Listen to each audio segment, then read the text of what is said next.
Hey everyone, welcome to the Drive Podcast. I'm your host, Peter Attia. Hugh, it's so awesome to have you here today. Although I do wish we were doing this in person. We've been talking about, Me too. we've been saying, well, let's wait and do this in person. Let's wait and do this in person. But between all that's going on, I think this is the next best thing. So, I mean, the best part of in person, I know the conversation is great, but the cooking is off the charts. Your cooking, you and Jill combined do like a crazy good dinner. There's another whole avenue there for you. I don't know. I still think some of the meals I've had at your place have blown my mind even more, and including the meals I haven't had. Do you remember the day I came over to your place? I think I was on day 6 out of 7 on a fast. Yes. And you and Deb really thought you were going to get me to cave. And instead I just walked around the kitchen smelling it and I respected it. that. Yeah, but I can't really take any credit for the meals at my house. You can take the credit for the ones at yours. I mean, right down to sourcing the food. I'm impressed. Very impressed. Yes, yeah. Well, I know you appreciated that. Actually, that's sort of I want to come back to that because there's an interesting story about some of those meals. But this is kind of a different podcast for us. We've talked about this a lot, and we thought that what would be fun today is not just that I'm interviewing you, but in some ways that you're interviewing me. And I think that's in part because you're the most curious person I know. Mm. And that's evident anytime you are sitting down with anyone. I've watched you interact with so many different people, even just in the few minutes before we were getting this podcast recording when you were talking to Nick. You're just immediately obsessed with and interested in every detail of what another person knows and how they've come to know it and stuff like that. And so I think in the past couple of months, as we were thinking about this, it became clear there was no way I was going to be able to get away with just interviewing you because you were going to end up asking me a bunch of questions anyway. So we said, well, why don't we just acknowledge that this is going to be a discussion and not an interview? Yeah. No, it's my favorite way to do it anyway. I often, in interviews, no matter what, and I've done a lot, I always try to ask questions because I get bored of talking about myself anyway. And if you think about my job is human nature. Like, observing it. If you're an actor and you're not curious about people, it's going to be a real struggle. So I do want to start with this idea of, because it's actually something Olivia asked me yesterday. I said, hey, Olivia, I'm talking to Hugh tomorrow, blah, blah, blah, blah, blah. And she's very interested in music. And she said, will you ask him a question for me? I said, sure. She said, when did he know he was good enough that he could make it in his chosen profession? And I said, I don't know. It's a good. Let me ask him that. I think when I got cast and I got the job at the Royal National Theatre in London. So I'm now 28. I've studied for 4 years. At college, you certainly don't know that. I mean, the stats on college, and I went to probably one of the top 2 colleges in Australia, 3-year full-time program. The stats are maybe 5% actually make a living from that. So there's 18 people chosen in a year. So I certainly didn't have it there. And then I came out of the gate and got quite a bit of work straight off the bat, I was super lucky. Let's not forget, I was 26, so I needed to work. And but when Trevor Nunn, I auditioned for Trevor Nunn for Sunset Boulevard I just give you some context. Sir Trevor Nunn is one of the great theatre directors of all time. And I was a huge fan from his work at the Royal Shakespeare Company, but also Les Miserables, Nicholas Nickleby, you name it. He was just one of the greats. And so when he came to Australia doing Sunset Boulevard, I actually didn't want to do the musical. I wanted to go. I was an actor who weirdly got into musicals, and I thought I got to get out because I was getting pigeonholed into that world. And I said to the casting director, listen, I don't want to be in the show, and this is the most presumptuous thing I'm ever going to ask of you, but I would love to audition for Trevor. Like, he's my hero, but I don't want to do it. So I totally understand if you tell me to, get stuffed. And she said, all right, I'm just going to put you in. So I went along and I auditioned, and Trevor, I could tell it went well. It was like an amazing hour that I spent with him. And unusually, it was in a theater. So I was there. I had this feeling of what it was going to be like working with him. And I remember thinking, if he offers me this, I'm going to do it because I need to work with this guy. It was just so clear. And really, that was the turning point. When someone like Trevor Nunn and then he took me to London to do Oklahoma. That's when I thought, all right, that was the turning point for me. And he was the one who gave me that confidence to see, okay, so you're getting work in Sydney and Australia. Can you make it overseas? And he was the one who gave me that. It's interesting. Is it sort of like being an athlete where you you with obviously a different life cycle, but where you show these glimmers of greatness early on, but you're still constantly evolving in the craft. So for example, consider like a Tom Brady, right?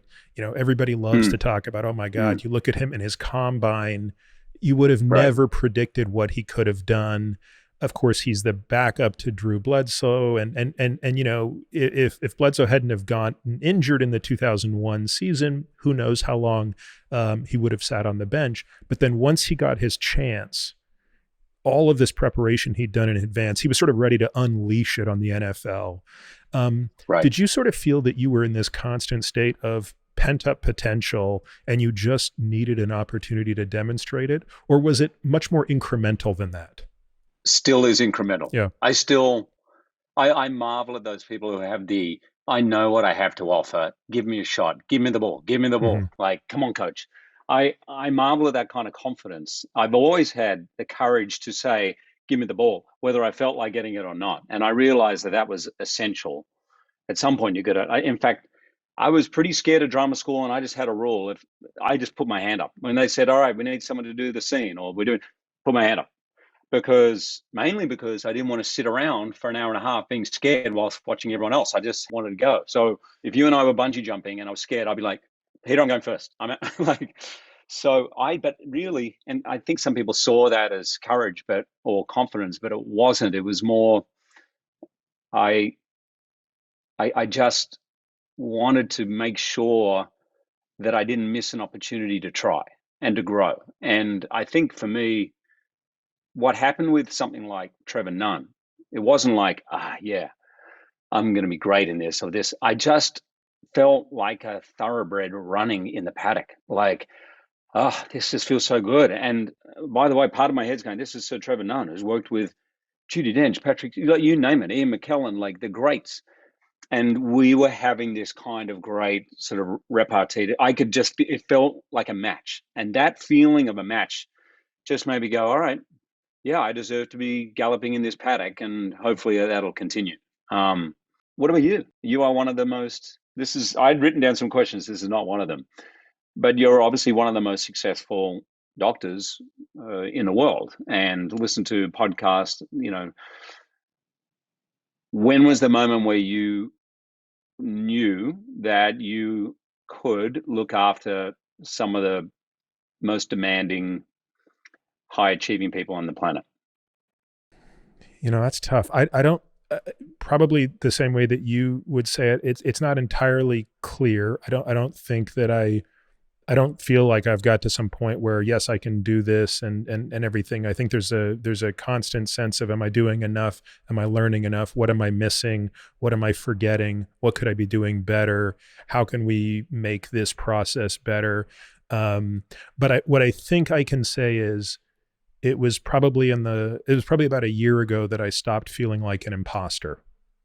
So that was a big transition, right? That was a big step forward, which is, there was this sort of lingering feeling of, what if you're just nowhere near as good as people think you are? Right. And I think I'm over that now, which is, Only a year ago. yeah, only a year ago, to get to the point of, it's okay. Nobody is perfect.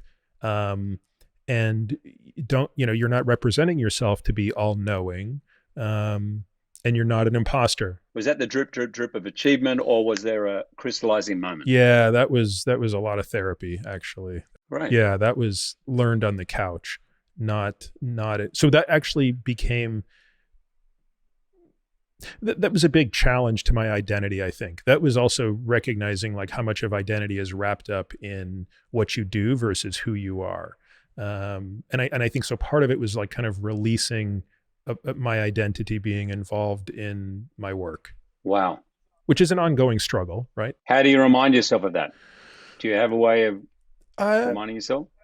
yeah, I think honestly, like kids are probably the best part of, kids are a great reminder of that, which I know we're going to talk about a lot, but I think a lot of the things I do are have the potential to warp my head around my identity. So exercise, driving a race car, shooting my bow and arrow, medicine, all of those things have the potential, if I'm not diligent, to consume me in a way that also sort of determines my self-worth. Right. But if I anchor to my eulogy and not my resume, which is sort of my, I think I've shared this with you, but that's kind of like my mission statement in life is make your eulogy better than your resume. Then I just say, look, these people here, these little people, these kids are the ones that are going to matter at my eulogy. So sometimes I'll come in the house after shooting really poorly, and I'll see my little boys running around, and it's just much easier to now dismiss the thoughts of how frustrating it is that I can't shoot that well today when I sort of see them playing and realize, well, if I play with them, they don't even know the difference. And I think that's true of medicine as well. Right. It's so brilliantly articulated. I just need to drill down on, you said, am I doing enough? I completely relate to this. I'm an overworker. The job for me is, what do I really want to achieve and how can I do it with less? Because I think insecurity has led me to overwork. And that, I guess I'm asking you that question, the am I doing enough, which certainly helped get you and I to where we are today, right? Because we probably did work harder than other people. We never stopped, but is clearly not actually not a disciplined recipe for wellness or happiness or being a good husband or a good father, right? How have you made that transition? Very, very slowly. Do you worry that you won't be good enough if you don't worry about being good enough? This is something I've spoken at length with Esther Perel, who's someone you know well and have Yes. come to respect greatly. Yeah. When I wrote out my recovery contract a year ago, a little over a year ago, this was a very important part of that recovery contract, which was being able to, on a daily basis, journal about the trade-off that you describe, which is if you start to prioritize your eulogy over your resume, you will make deliberate trade-offs that may sacrifice your performance in the short run. And you have to be able to accept that. And you have to be able to write about that in a sort of dialectical way, which is, it is okay to say goodbye to an opportunity today in exchange for something that you value more in the long run. And it's okay to acknowledge that, I think was her point, right? In other words, don't just sort of shove it under the rug and say, well, I'm going to be much more focused on my family and less focused on my craft, and act like that doesn't matter. No, that's a very deliberate trade-off. And it's okay to acknowledge that that's a trade-off. And it's okay to acknowledge that you might pay a price for that in the short run. So how specific is the journaling? I'm not a journaler. Can you give me an example? Yeah. If I was reading it, what would it look like? I actually enjoy journaling a lot. I think it's one of my favorite activities that augments my mental health. You and I have spoken about it, but for me, therapy is a very important part of this. I have a number of therapists actually, and I'm involved in, I do sort of regular psychotherapy. I do something called dialectical behavioral therapy, which is something I'm really interested in, and I've become more and more fond of as a tool to help me change behaviors. But in that journal is sort of where a lot of thoughts go in an unprocessed way. And then, in fact, one of the chapters of my book, which you've read, you're one of maybe 6 people who's read it actually, that chapter basically wrote itself because it was simply extractions from the journal. I basically just went back to 2 volumes of my journals and literally just sat down one day. This was actually at Esther's recommendation, and put sticky pads in pages that meant, that sort of took me back through the story. And then the next day, literally just wrote 26,000 words basically into that chapter out of those journals. So I recommend it for a lot of people. I do think that it's a great way to process info And um, it's private. I've never shared it with anybody, so no one's read it directly. Um, but it's a place where I can be as honest as I can be anywhere. It's a great. Can I talk to you about Yeah, yeah. that chapter? I won't mention. I mean, it was a great privilege to read You were it. the first person to read it. Wow. Yeah, I remember being incredibly moved by it. It was so articulate and honest, vulnerable, smart, and you could tell it was years of synthesizing everything. And I remember, I think the first thing I told you after reading it, I think it said chapter yeah, 15. I think it was chapter 15. that's right.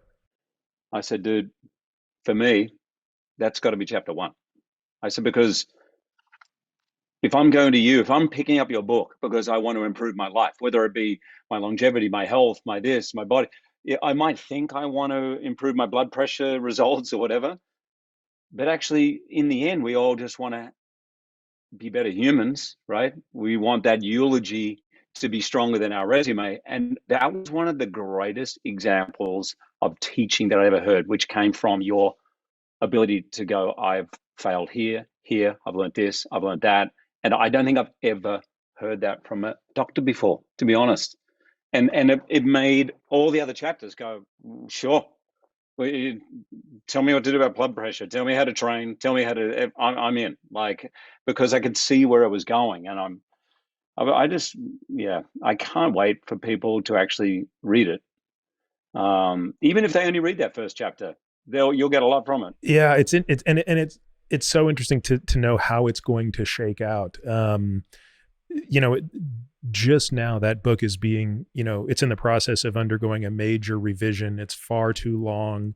So that book, when it's submitted, was 180,000 words. It needs to be chopped down by a full third.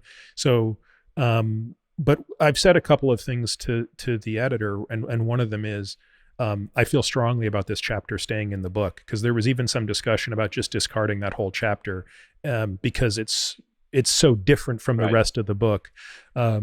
And as much as I'm afraid to put that chapter out there, I bet. I bet. because in some levels it's all my mistakes, right? It reflects so poorly. But I also think what you say is true, and what we'll talk about, I think, more is true, which is, living long without living well in terms of mental health. It's sort of it's a form of torture in a way. Hmm. And I want to obviously talk about The Fountain, which is one of my favorite movies that you are in, and I want to explore some of those themes when we get there. Yeah. Well, I imagine, like, I was thinking when I was asking you, I said we have stuff in common, but it is different for actors. I mean, in some ways, every time I do a job, you're open to criticism from critics or people or bloggers, whatever. But actually feel the internal pressure from your industry, other doctors, academics, is more brittle. In fact, I like, if I do a job, Leonardo DiCaprio doesn't write an op-ed and go, you know what, this guy is the worst. He's like, your fellow actors might bitch about you behind closed doors, but your fellow actors are not getting out there trashing you. Whereas I think that's a real thing. Tell me if I'm wrong, but in the medical industry, it's Yeah, but much tougher. And I'm I sure think it's tougher for sharing your you. feelings, I think it's tougher for there would you. be people. No, you're on a Really? much bigger stage. You're on a much bigger stage, and you. I don't think in the history of you. What performance are you most proud of on the screen? Hmm. There's elements of the fountain. I'm going to say elements. I'm super proud of Les Mis. That was some really frightening stuff for me, and elemental stuff. Logan, Mm. because I knew that was a 17-year journey to get to that. Um, there are moments in Prisoners, in um, moments in The Prestige, the first movie I ever did, which no one has ever seen, called Erskine Kings, which we shot in 3 weeks. First time I did a movie. I actually am proud of a lot of stuff in The Front Runner, Mm. which, it didn't come and go, but it didn't quite land in the way I guess we all hoped. Um, it's moments. I very rarely kind of come away from a film without criticism, personal criticism.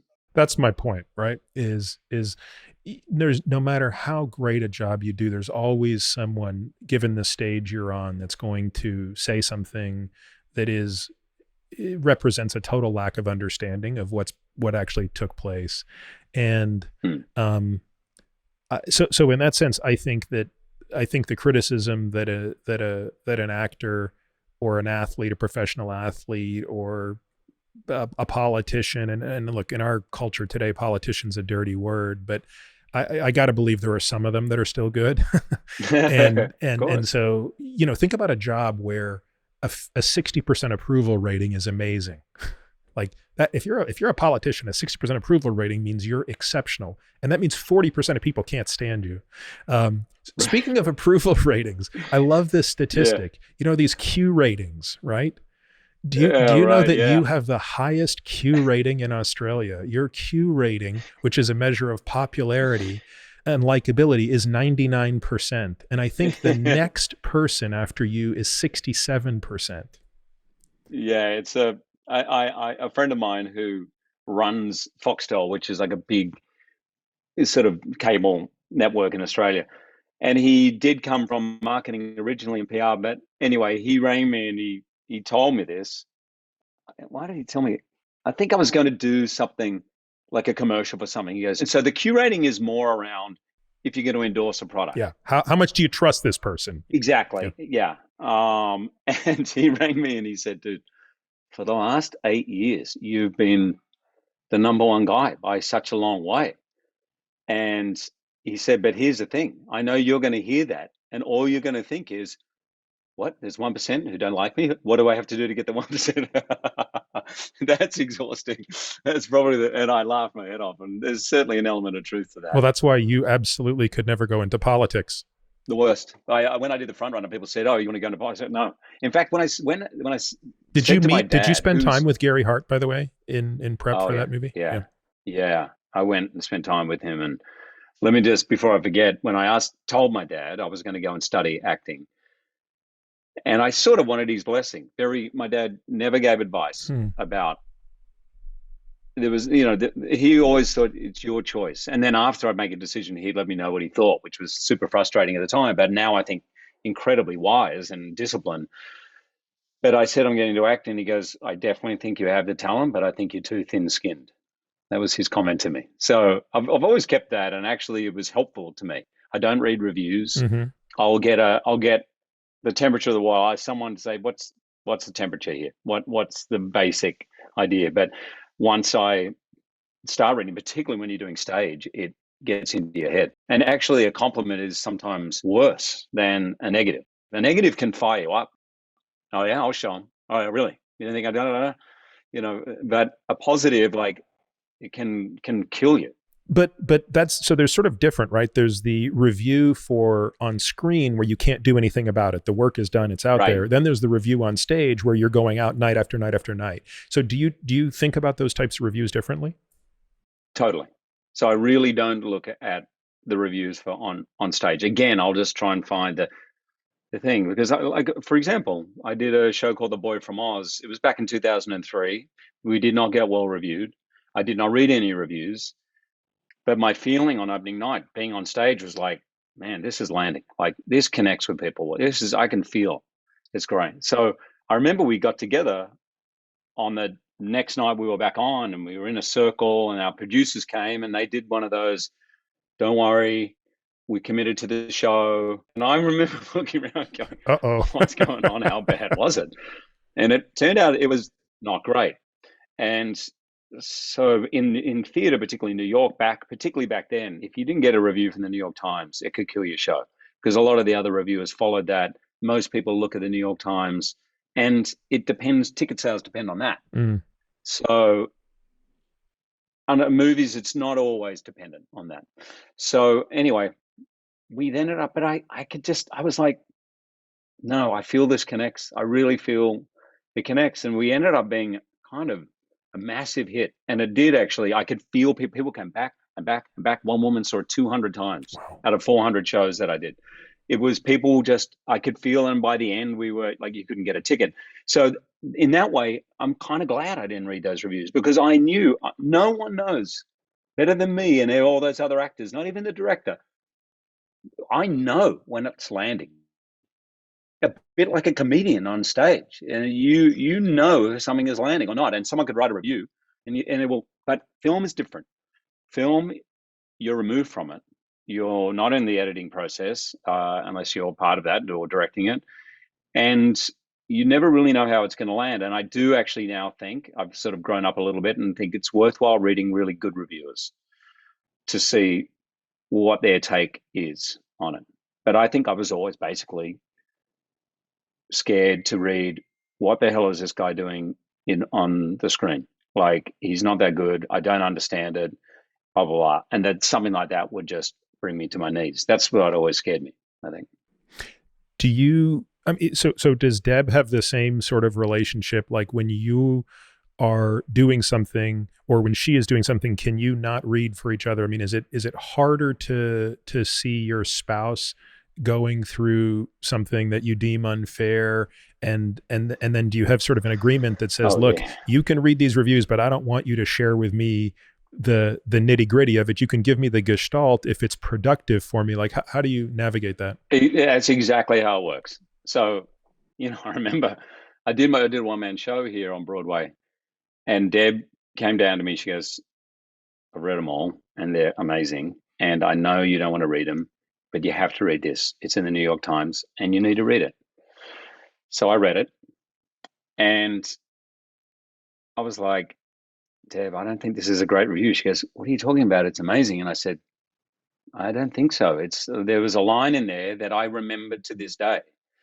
Um, all Hugh Jackman asks of his audience is that you love him, loving you, loving him." And I kind of went, "Hey, what?" But in my heart, I knew that was like, this is kind of bullshit. He's really, he wants you to think that he's really there for you, but I'm not sure he is. It stuck with me to this day. I remember going bright red reading it, going, "Is that? Am I? Am I?" Anyway, and Deb was like, "Oh my God, I'll never give it to you again." But I kind of, in a way, what I didn't want to hear, I kind of, it might have been a throwaway line from the review. I don't know, but it certainly, but ultimately, I think it helped me because it made me go, all right, really look at yourself. Is that the real me? Because I'm doing a one man show. It's like elements of my life. Mm. How much am I manipulating that to show you what the version of me I want you to see? Which is, I guess, what that line is about. And how much of it is actually me? And that's a work in progress for all of us. I like, if I do that show now, I would say I'm more authentic than I was 10 years ago. But it's a good question. Like, and Deb is like a lioness. Like, I mean, she'll just want to lop someone's head off if they give me a bad review. Like, she's very, very protective. I'm sure Jill is the same for you, right? Yeah, I mean, Jill, well, it's funny. So Jill really has enormous disdain for social media, which is really the place where people are going to attack you the most. Right. For example, recently I put out a number of podcasts that dealt with vaccines, vaccine science, and sort of a lot of the misinformation around this. And not surprisingly, you're going to get a very small vocal minority of people who are just going to attack you over this kind of stuff, and do so in a very personal way. Not, almost, it's almost impossible for these people to say, this is your interesting take on the science, but have you ever considered such and such? No. It's usually like, you're in the pockets of pharma. You're an idiot. Literally, I had one person compare me to Adolf Hitler, and say that what you're doing is propagating so much lies that are going to hurt so many people that, this is like Hitler killing Jews. So when you have this type of vitriol coming at you, Jill's view is, why do you even do this?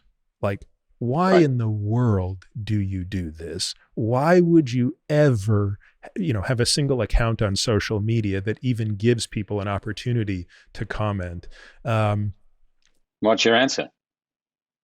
It's that, look, I don't really look at these things that much. Frankly, it's very rare that I look at them, and it's even rarer that I would respond. Maybe once every 6 months, I have a lapse in judgment and I'll actually respond to someone like that, trying to clarify something. And I'm 0 for 20 on ever changing anybody's mind who's in that stage. So you'd think after like the first 10, Right. I would have learned, like, when someone comes at you with that, like, that you can't talk rationally with them.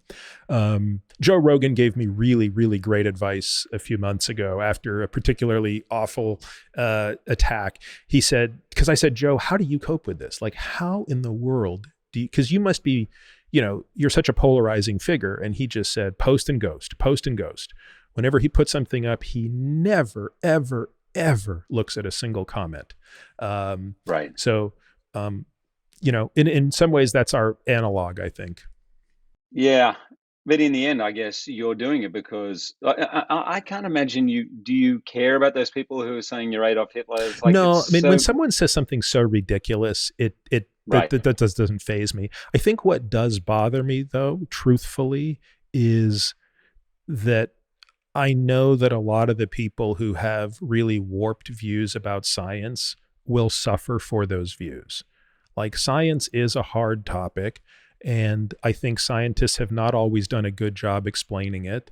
And I think that people Hmm. do sometimes pay a price for this. And so I think in some ways I have empathy for people who are, I think, being misled. Yeah. And obviously I have, incredible empathy for parents, of kids with autism who think, this vaccine did this to my child, even though there's not a shred of evidence to suggest that. But I understand. Of course you want to have someone to blame for this. And Yeah. so I think, if anything, I just want to be able to offer those people, some hope that says, hey, you didn't do this to your child. Right. And so that's part of what I think makes me a bit sad. I think that's why your book is a bit of a game changer for me, in that it's incredibly humanizing. I think a lot of people feel with medical stuff or with doctors, they want confidence. They want to feel like what they're getting is the right answer because I don't know. I haven't done any science. I don't know. Should I take this pill or that pill? So you want that confidence, but sometimes that can come across as arrogance, I guess, from Mm-hmm. some doctors, and then people want to question it and lump it in with some kind of government conspiracy. I don't really understand that, but your book, I think, will go a long way to just humanizing it and saying, hey, I can be wrong, by the way, and I've been wrong, and here's how I've been wrong, and here's what I've learned from it. But I've done a lot of work on this, and this is the way forward. I want to kind of ask you something about. I've never asked you this before, but you live in a world of data in many ways, right? And you clearly kind of love data. I think you love the puzzle of it and Mm-hmm. math, and I've you've helped me out some things where I can. You love solving. I want to do it this way, which has amazed me. Have you ever gone against the data with your gut? Like your guts just said, he really should stand on his left foot and turn around 4 times, and there's zero data on it, or the data might say this is ridiculous. Have you ever gone with your gut instead of the data? I'm sure I have at times. Um, this is a ridiculous example, but probably the best example of my life. Choosing to marry Jill, right? Like, if I remember, we were dating when I was in residency, and it was, I just didn't think I just at the time was so focused on my work, and I just wanted to be the best surgeon in the world. I mean, I was so maniacally driven, Hugh. And how she even put up with me, I'll never understand. Like, so we're already working 110 to 120 hours a week in this hospital. And when I would get out of the hospital, I only had 2 priorities: exercise and more practicing and reading. So I would have to read. I made a commitment to read, I don't remember exactly what it was, but something like 15 pages a day out of surgical textbooks. I ended up spending a few years summarizing the top shelf of my bookcase, which was, I forget, I think it was like 17,000 words of surgical text into 150 pages. And then I also would practice doing these very delicate anastomoses every night with my surgical instruments in these models that I had built. And so when we were dating, like even before we would go out for dinner, I would have to do these things. And she'd be sitting there twiddling her thumbs, sitting on my bed while I'd be doing these things. And then I'd even make her come over and inspect it. I'd be like, put the magnifying loops on and look at that. Do you think that's perfect? Is that, could that? And it became a joke. But really I was like, and even she had sort of like this thought of like, this is a guy who will never put me first, right? He will always put his work first. And did she articulate that to you then? Not then, but later on. Right. This is actually a very personal story, but which I guess I'm sharing now. But we the week before our wedding, we really collectively had second thoughts. And we sat outside. I remember exactly where we were, and thought, maybe we shouldn't do this. Maybe I'm just not the kind of guy who's ever going to want to be married. And that's that. And I guess you could argue that was sort of the data talking to me. The data was saying, hey, surgeons have a divorce rate of, right. X. And did you initiate this talk, or yes, did Jill? I did. No, it was 100% me. And then something in my gut just overrode that. And by the end of that day, I decided that no, there's something here that I don't yet understand, and it's going to be more important. And I will say, and you now know how my life has turned out. It turned out to be the most important decision I've ever made, because I don't think I'd be doing what I'm doing without Jill. In other words, when I think of all of my, all of the difficult things that have come in my life, having her as the base of my support has been the most important thing. And she is a unique person. Everybody would say that about their spouse, I suspect, but so it's that she's the right person for me. Right. She is the right person for me. And that would not have been apparent from any amount of data, but I do think my gut probably sensed an ability for an unconditional love that probably even transcends what most spouses could provide. Yeah. I mean, it's clear from the outside that you're meant to be together. Again, that's a gut feeling you get. I have a little bit of a similar story at the beginning of my relationship with Deb, who is down there. Deb, you okay if I tell the story about you at the restaurant? Remember the story of you in the restaurant early on talking to someone else, and I'm like, oh, she wants to break up with me. Remember that story? Okay. You okay with that? All right. So early, it's 2 or 3 weeks in, but I just had this feeling 2 weeks in. And now Deb and I met on a television series. Mm-hmm. She's the star, and it is my first job.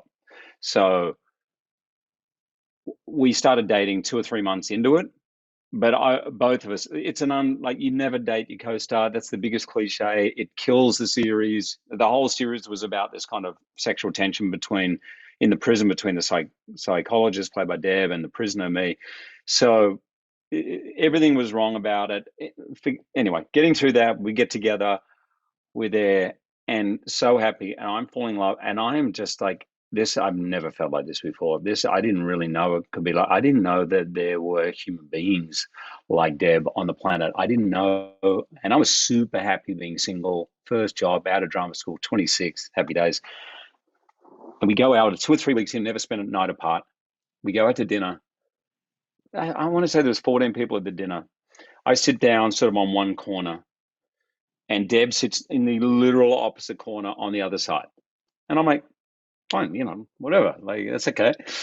And at one point I was telling a story, and the whole table was listening to my story, or I can't remember what it was, but I remember looking down, and Deb had her back turned to me talking to someone next to her. So apart from Deb and that person, everyone's listening to me. And the thought just came into my head, or more in my gut, oh, she's trying to break up. She's trying to break up with me. And that stayed with me for the dinner. And when we get in the car, I just knew it. And I said, and this is not me at all. The me up until that point was, if I'm getting the data that someone wants to break up with me, I'm out first. Mm-hmm. I'm out. Like if I'm not waiting there to get dumped, I'm gonna like see ya. Like so, I I'm there and I'm in the car, and I turned to Dev and I said, "You're trying to work out reasons to break up with me, aren't you?" And I remember she goes, "Yeah, yeah." I said, "I get it." I said, "Listen, I know you're scared. Remember, it was my first job. There was a star at the time. Her New Year's resolution was, I'm not going to date any more actors, and definitely none under the age of 30, right? And I'm a 26-year-old actor in his first job. Like, I was her worst nightmare."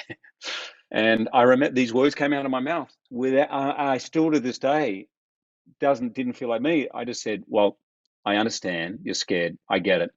I guess I would be too, but don't worry. I know we're going to be together for the rest of our lives. I can feel it. So you better just get over it." And she just laughed, and that was kind of it. That was sort of the moment. Like, and you there, Deb? She's not. No, I thought I agree. Anyway, so that I'm forever grateful. I mean, I knew, and I'm the most, you know me, I'm very indecisive. I can't, what have for lunch, have this or that, or super indecisive. And somehow with Deb is one of those moments that just went, oh, this is absolutely clear. And it is the greatest relief. And when you get that, I always say to people, just if you get that moment, just go with it, because it's turned out obviously to be one of the greatest blessings in my life. We just celebrated 25 years together, and it just gets better and better and better. And there's no way I would be here or as happy or who I am today without it. Can you So think of, we got that in common for yeah, sure. yeah. Do you have any other moments like that? I when I grew up in Canada, there was this sports network called TSN, the sports network, and every night they would show a highlight called the TSN Turning Point, where they would pick one game, and there was one play in one game that totally changed the game. And so I've always had in my back of my mind this idea of like the TSN turning points of your life, and that was obviously one of them for you, right? That's a very important decision. Had you fallen into your default state, which is Right. to run, Run. totally different life. What are some other moments that you've made enormous, maybe at the time they didn't feel like enormous decisions, but they totally changed the arc of your life, whether it be personally or professionally? Yeah. I'll tell you a little one, which is, I just want to tell you this because it's a little freaky.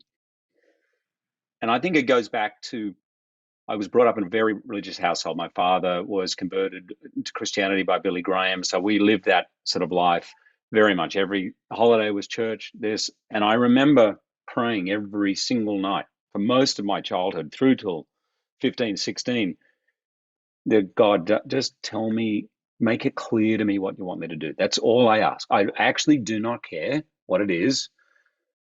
And it could be anything, but I want to know that I'm on that path. The idea that is in Christianity that I was taught was there is God's will. It's a narrow path. It's easy to go off it, and most of the world will distract you from it, but stick with it. So I went and auditioned for a drama school after I'd done a degree, majored in journalism. And before I went off to do that career, I thought, I'm going to audition for this drama school because, long story, but I'd spent time doing a play and just loved it. And it was clear to me I loved it more than I did my degree. So I went auditioned, I got in. And that's a long story. I just got in. I But was on the waiting list. had you acted before? Had you done any acting before? Amateur, only amateur. So I did amateur all through school, Okay. even at college. I was in local community plays, and I did a play at college in my last semester, which made me realize I was spending way more time on the play than my thesis and everything. So I thought, something's off here.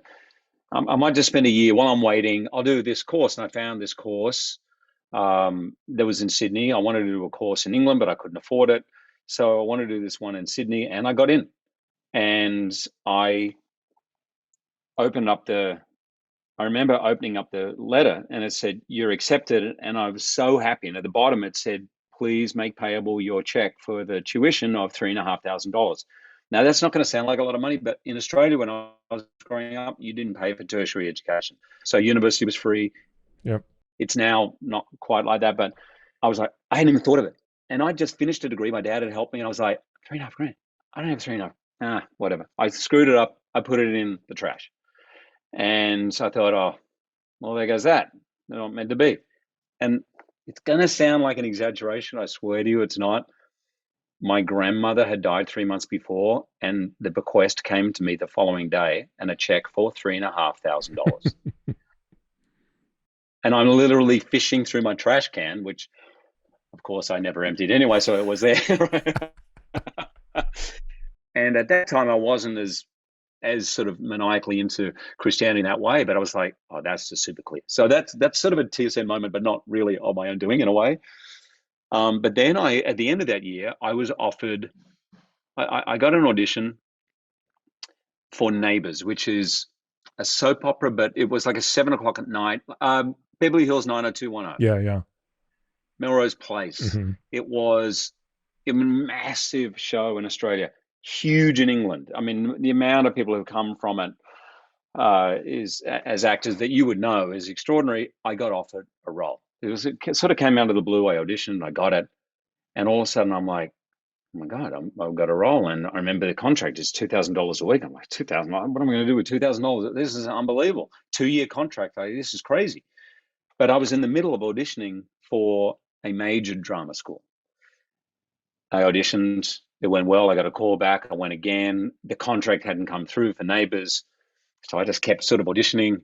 And long story short, I got offered a spot. And I had a weekend where I had to decide.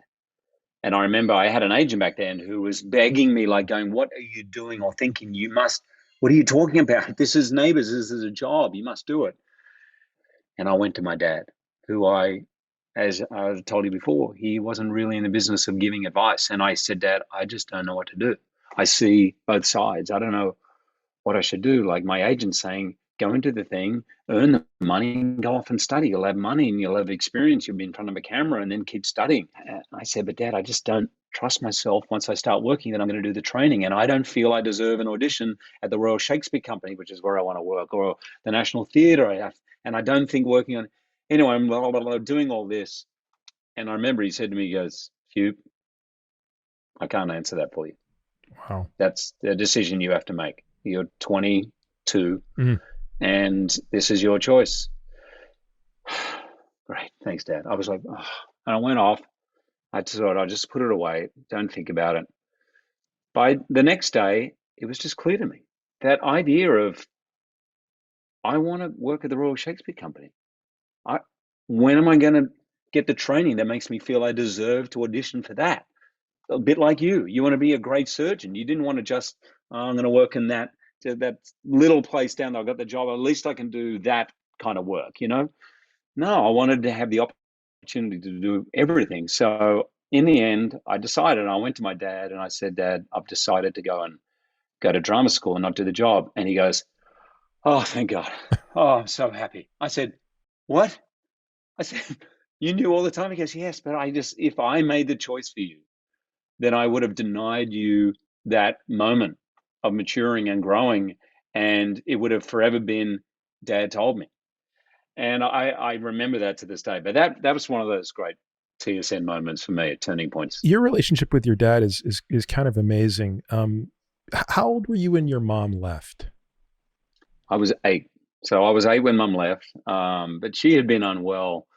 First year and a half of my life, I'd spent with my godparents. So I think Mum went into hospital when I was with postnatal depression, major.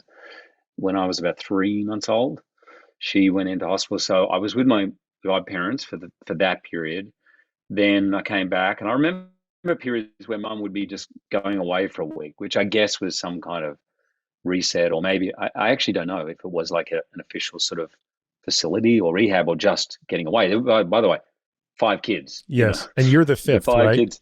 You're the I'm the youngest. 5th. Yeah, I'm the youngest. So, yeah. So when I was 8, she left. I don't think she ever planned. In fact, I know she didn't. She told me she didn't plan to leave for good, and it just sort of did. And she wasn't in a great place, and her mum was not well, so she went back to look after her mum in England. And so I did. So my dad, from when I was 8, my older sister I think was 15 or 16. So he brought up, from those ages, he brought up all of us. He's sort of an amazing man in that way. It's like, if you think about what that decade must have been like, I don't think he had a moment to himself for 10 years. I don't ever remember. Like, there was sometimes he was an accountant at Price Waterhouse, and he used to travel for work. And I actually remember, now I know we travel when I had young kids, like just the first 2 days when you travel, when you have young kids, is the greatest thing. When you go somewhere and people say, "Do you want to go out?" and go, "Shut up, no, I want to close the curtains. I want to go to bed at 8 o'clock. I want to sleep, and then I want to wake up and I want to read the entire newspaper from front to back, or the other way around. And I want to drink coffee. I don't want to talk to anybody." But he had an incredible, incredible time. Like that decade, in many ways, I learned many of my, I guess, ethics, hard work from him, for sure. How much do you think that your mom's departure impacted this perfectionism and this insatiable, probable desire to sort of please people? Do you feel that was either conscious or subconscious? Subconscious, for sure. It certainly rocked my world. As you can imagine, I was 8, but I remember people thinking, "Oh, you don't really I remember them saying it doesn't. I'm like, I totally understand. Like, I think we underestimate 8-year-olds, what 8-year-olds, and Absolutely. also I have older brothers and sisters, so I certainly have learned after that more about the dynamics of the relationship. But I was never, and I can't say this for all my siblings, I don't want to speak for them, but I don't ever remember being super angry with mum. And I on some level, I always had a kind of connection to her and a sort of understanding that she loved me, that she had done her best. Like, on some level, I think I always felt that, but it was certainly a hole, for sure. And I had a lot of fear that got exacerbated from that. Sort of, I guess you'd call it anxiety now. I didn't at the time, just scared of lots of things. And I guess that unknowing, I can rationalize it now, that perfectionism in me is, you got to work really hard to make sure people don't leave, right? You got to be your best. And it's interesting. I just finished watching that great documentary by Ken Burns Mm-hmm. and Lynn. Is it Novick? No, Lynn Novick. I think I so. always Yeah. get her last name wrong.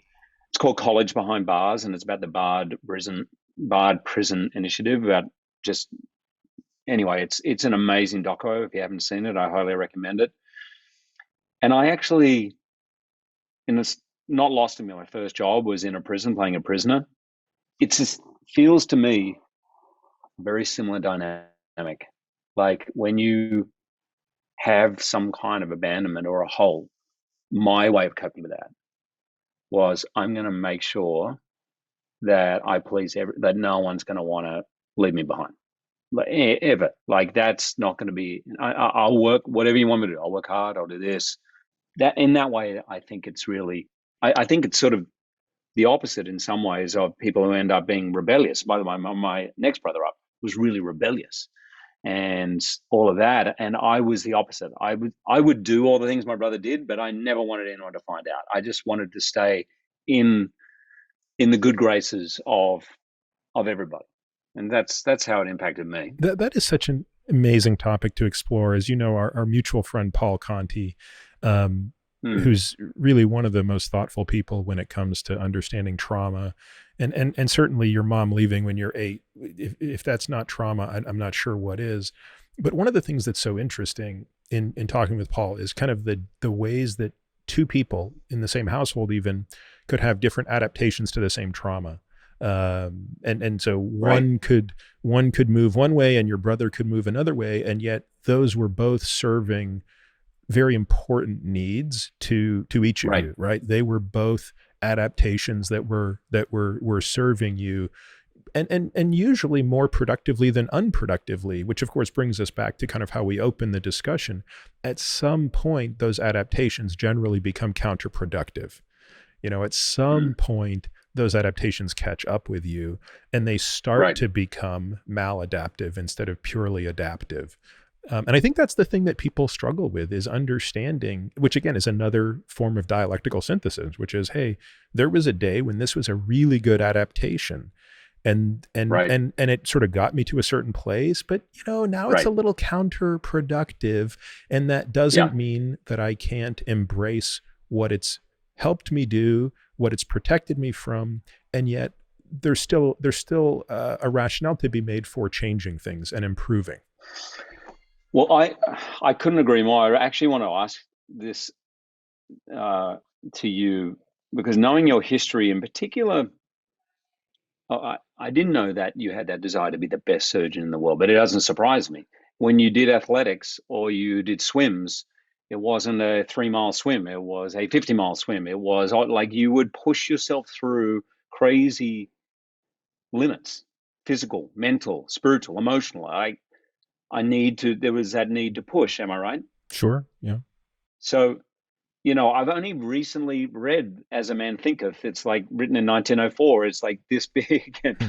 it's a great book. And James Allen writes in that the growth is part of nature. It's very natural growth. And it is uncomfortable, but it is the natural state. So I think both you and I went beyond that natural state. In our need to be successful or to achieve or to grow, we would go through unusual amounts of pain or sacrifice. You've done it, I would say, more than me. I think your capacity is one of almost everyone I know has been so huge. Now, I know you're more sort of measured about it, but what is the line? How would you coach your kids about what is the line where it's actually destructive and not productive? This is such an important topic that I struggle with a lot, and I talk about a lot with my wife, because I don't know the answer, right? Like there are times I look back at my upbringing and my childhood and I think, boy, I'm so um, I look back at the child and I feel sorry for certain things that the child endured. But then I think, but look at what came out of that, right? Look at the resilience that came out of that. And Mm, um, but then I think I don't want my kids to experience some of the things I experienced as a kid, mm, but I also want them to have the internal drive to do things that, I wonder, um, how can that be created from a positive place? Because I do think most of my drive came from a negative place. And I think mm. it's important, at least for me, to separate the part that is above the surface, that which one sees, the striving, the achievement, all of those things, from that which is beneath the surface, which is it coming from a place of self-love or is it coming from a place of self-flogging? And I Right. think in my case, pretty much everything I did came from a place of self-flogging. And therefore, I think there's really no scenario under which that's the right thing. And Right. so if the answer is, could you be sort of, so first of all, I don't think that's uniformly the case. I think there are lots of people who achieve, who are, doing well in whatever it is they choose to do, who can do it in a way where they're not sort of flogging themselves to get there. Right. And what I want to understand better, and one of the things I'm really interested in exploring as a parent, is how do you encourage your kids to achieve the best that they can do, but not from this place of beating themselves up to do it. Totally. I remember asking my dad, Oscar, who's now 21, was maybe four or five or six. I think Ava was born. And I remember saying to Dad, I said, Dad, give me some advice. You've had five kids. Like, you were watching. We were on vacation. What am I doing wrong? No, no, no, no. You're doing great. No, no, it's fine. I said, come on, Dad. I had to really push him. And he said, you praise the kids too much. I'm like, oh. And he goes, when Oscar takes his plate off the table and puts it in the dishwasher, don't thank him for that. That's expected. And in that minute, I was like, oh yeah, all of us and my siblings have this sort of need to do more to please, and but sometimes I go, well, it sort of worked, in some way it works. But what is that balance? I don't, I, for my dad, I do praise him too much because I guess I want to focus them on. I like following like the Seth Godin. Like I read a lot of Seth, and I know you like Seth. That way of following your fear, the thing that scares you, that there's some illumination in that, and having something to say and doing it for other people. And then that way it takes care of a lot of stuff. So there is a responsibility for every single person on the planet to be part of this community. And I try to say that to kids, like, what are you offering? What is it you've got to offer? And it's, even if it's something you love, there's going to be days you don't want to do it. But I want them to do it from a place, exactly as you say, of self-love. Ava just went off today to do a pre-ACT test. I texted her this morning. I was mad with myself. I didn't say it to her before she left.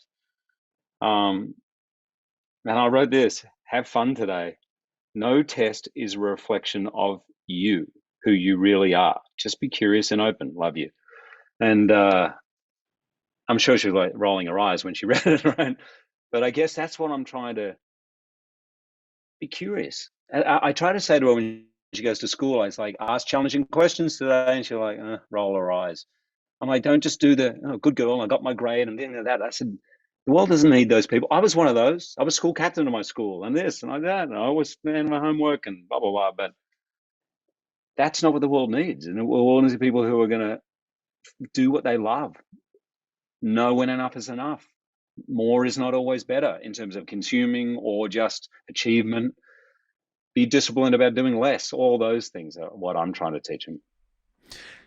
Speaking of kids, how much have your kids struggled with being the son of, famous people? You told me a story once that I thought was very touching about how devastated Oscar was when he learned, obviously retrospectively, that John Lennon had been killed. Mm-hmm. And I mean, first of all, it's just amazing to me how much that troubled him. It really troubled us. So I would say he was 8 or 9 when he found it out. And there were tears for, I'm going to say, on and off for 3 months, 3 to 6 months. Oh, There was a period where I genuinely said to Deb, I've got to step away. I think I've got to step away. It's too much for him because he was genuinely frightened. We would go to Central Park all the time. We would go to Strawberry past the John Lennon Memorial, and he just saw me as a famous person. And I did try to explain to him that there's different levels of fame. There is a mania with some people, Tiger at his height, or Bieber, or, that's never really happened to me. John Lennon and the Beatles, that was a whole different thing. But to an 8, 9-year-old, for him, he just found it really difficult. He hated the paparazzi.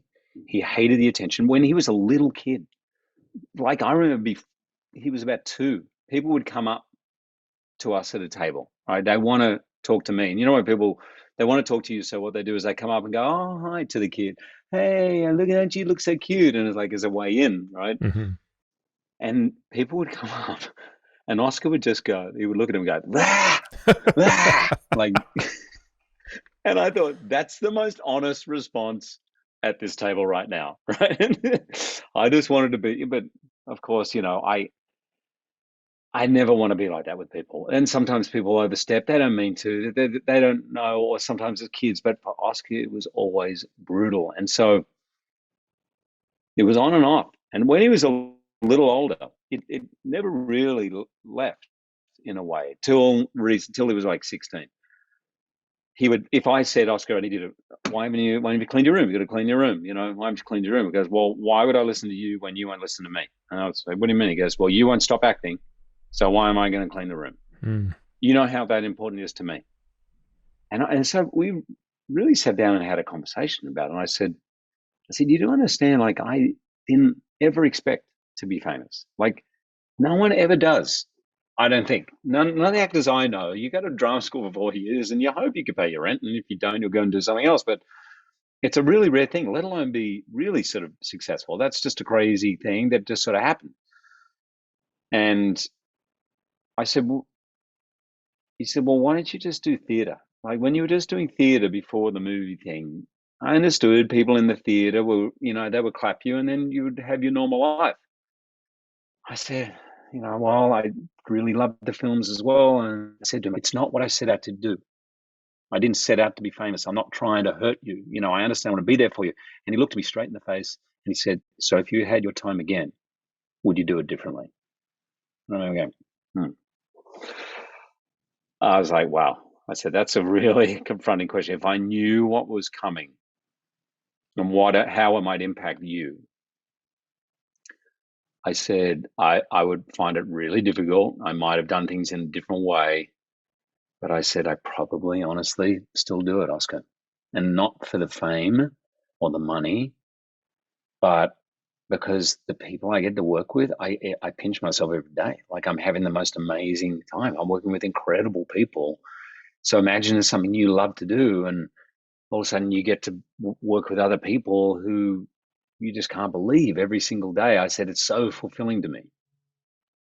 I never really got it. But I remember thinking that's a really brilliant question for a 12, 13-year-old to ask. It was a really difficult time. And I remember there was a period where I thought, if I was truly loving, I should just drop it. For whatever reason, it's just too much for him to bear. Ava, on the other hand, has always been really balanced about it. And I'll tell you a funny story about that. We arrived in Australia after a 24-hour flight from New York. And once we got through customs, there were a lot of photographers. So the way we would handle that is I would separate myself. The family would go ahead. It would, split them up. And ultimately, they needed me in the photograph. So, and in Australia in particular, the kids are famous because Deb is very famous too. So they want the family shot. So I would just separate myself. And Ava just came back and started to walk with me. I said, oh, babe, you don't have to do that. It's fine. She goes, it's okay. I said, we're walking along and they're taking photos of us. And I said, how is this for you? Like, would you prefer that I was just an accountant like my dad and you never had to go through this? And she said, Dad, we just got off a first-class flight on Qantas from New York to Sydney. I can put up with this for like 40 seconds.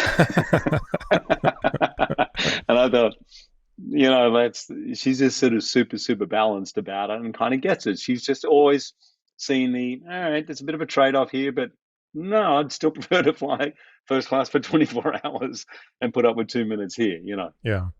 And then I've been lucky in the paparazzi thing, just to follow up there. I remember we came straight from the airport. I was super worried, and we were going down there to shoot a movie. So I was there for 12 months. They all followed us. I'd rented a place, and I'm like, oh, they know where I live. Of course, they're going to know where I was renting. And we pulled in, and I could see behind me 15 photographers. And I thought, and Oscar was dark. He was dark. And I thought, oh no, we're back home. We've got a year here with my family, with his cousins, with everything. So I just said, everyone go, yeah, okay, you guys go inside. And I said, I'm going to unpack, but I wasn't going to unpack. I went out of the garage and I went out onto the street and I started walking towards him. And you could see the cameras come up like, oh, this is great. He's going to confront us. Yeah. He's going to, this is like gold for them. That's what they want, right? And one guy, Shane, I said, hey, Shane. And he puts his camera there. He's sort of like the most senior guy. I said, can I have a word? He comes over. They all put their cameras down. They didn't quite know. I said, dude, we're here for a year. I said, you could see the airport. This really, really bothers my son, which means it really, really bothers Deb and I. And I don't want to get in a situation where we're hiding inside a house in Australia. And I said, but I understand you need something. So what do you need? And he goes, we need you at the beach with your shirt off. I said, I'll see you there, Bondi, tomorrow morning, 8:15. So I literally had just made a deal. I felt I made a deal with the devil, but I thought in the second, I thought, okay, this is the lesser of two evils, I guess. So I went down the next day and I trained with my mate, Mike. And I said, Mike, I'm sorry, but I have a feeling there's going to be some photographers when we get into and he was hilarious. He goes, awesome, because I've never looked better. Like, he's the same age as me, completely ripped. And so he's like, bring it on. So we go out there. It was the most uncomfortable 20 minutes of my life because there were 15 of them and they were in the water up to their waist. Like, it wasn't like we're on the beach. I'd given them this permission and I was like, what have I done? what have I done? This is so embarrassing. So I have a swim, I catch a couple of waves, I come back in, Shane just nods at me and I said, we're good. And he goes, we're good. To their word, never saw him again for 12 months. Wow. Not with my family. Like they would take me occasionally, like if I was somewhere, I get that. That's fine. I can live with that. At other, yeah. So that was my little deal with the devil, which worked out well. There was, I thought, some honor amongst them. And I was pretty impressed that they kept that for 12 months. And it would end up being a great year for us, you know? There's so many things I want to pull on that. One of them is just the amount of energy it takes to perform, and then Hmm. the amount of energy it takes to not perform. Right. So there's a clear, so to me, the stage and the screen are very different, and I want to explore them both in separate ways. But uh, let's go back to The Greatest Showman, the stage production, right? So when you came and stayed with us in San Diego, I guess that was 2 years ago, right? Yep. When you and Irv came, and one of the things that amazed me was the whole purpose of having you come and spend a day and a night with us was to give you a break, right? It was like, I don't know how many weeks or months you were into that, but it was a grueling schedule. It was hotel, Hmm. hotel, hotel, hotel. Deb and the kids are back home. It's just you and Irv. It's like you can't even leave your room. You're having meals in your room. I mean, it just struck me as, a very difficult experience. And we were like, look, we want Hugh to have a totally normal day where we're going to work out in the gym. We're going to do nothing. We're going to have a home cooked meal and blah, blah, blah, blah, blah. But, it just happened that like my sister-in-law and her husband are in town. The kids are in town. So there's like all of my kids, all of their kids, everybody's there.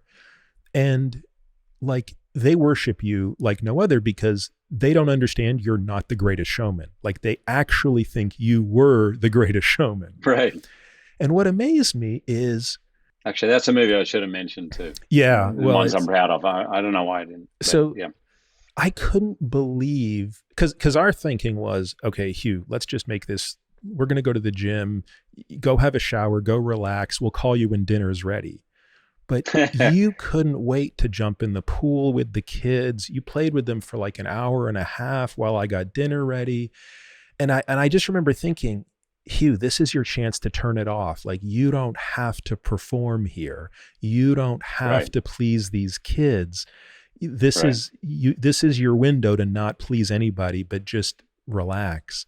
Um, and yet I was amazed at how much, first of all, it didn't look like it was an obligation to you. You genuinely looked like you were having fun, but I didn't know where the energy came from. That's really my question. Where does that energy come from? Well, it kind of energized me, and it did surprise me because I was very tired. It's a game of exhaustion. I guess the same for like during the NBA season, you're traveling and this, and it's managing recovery and like you're really just doing your best, and it's a bit monk-like.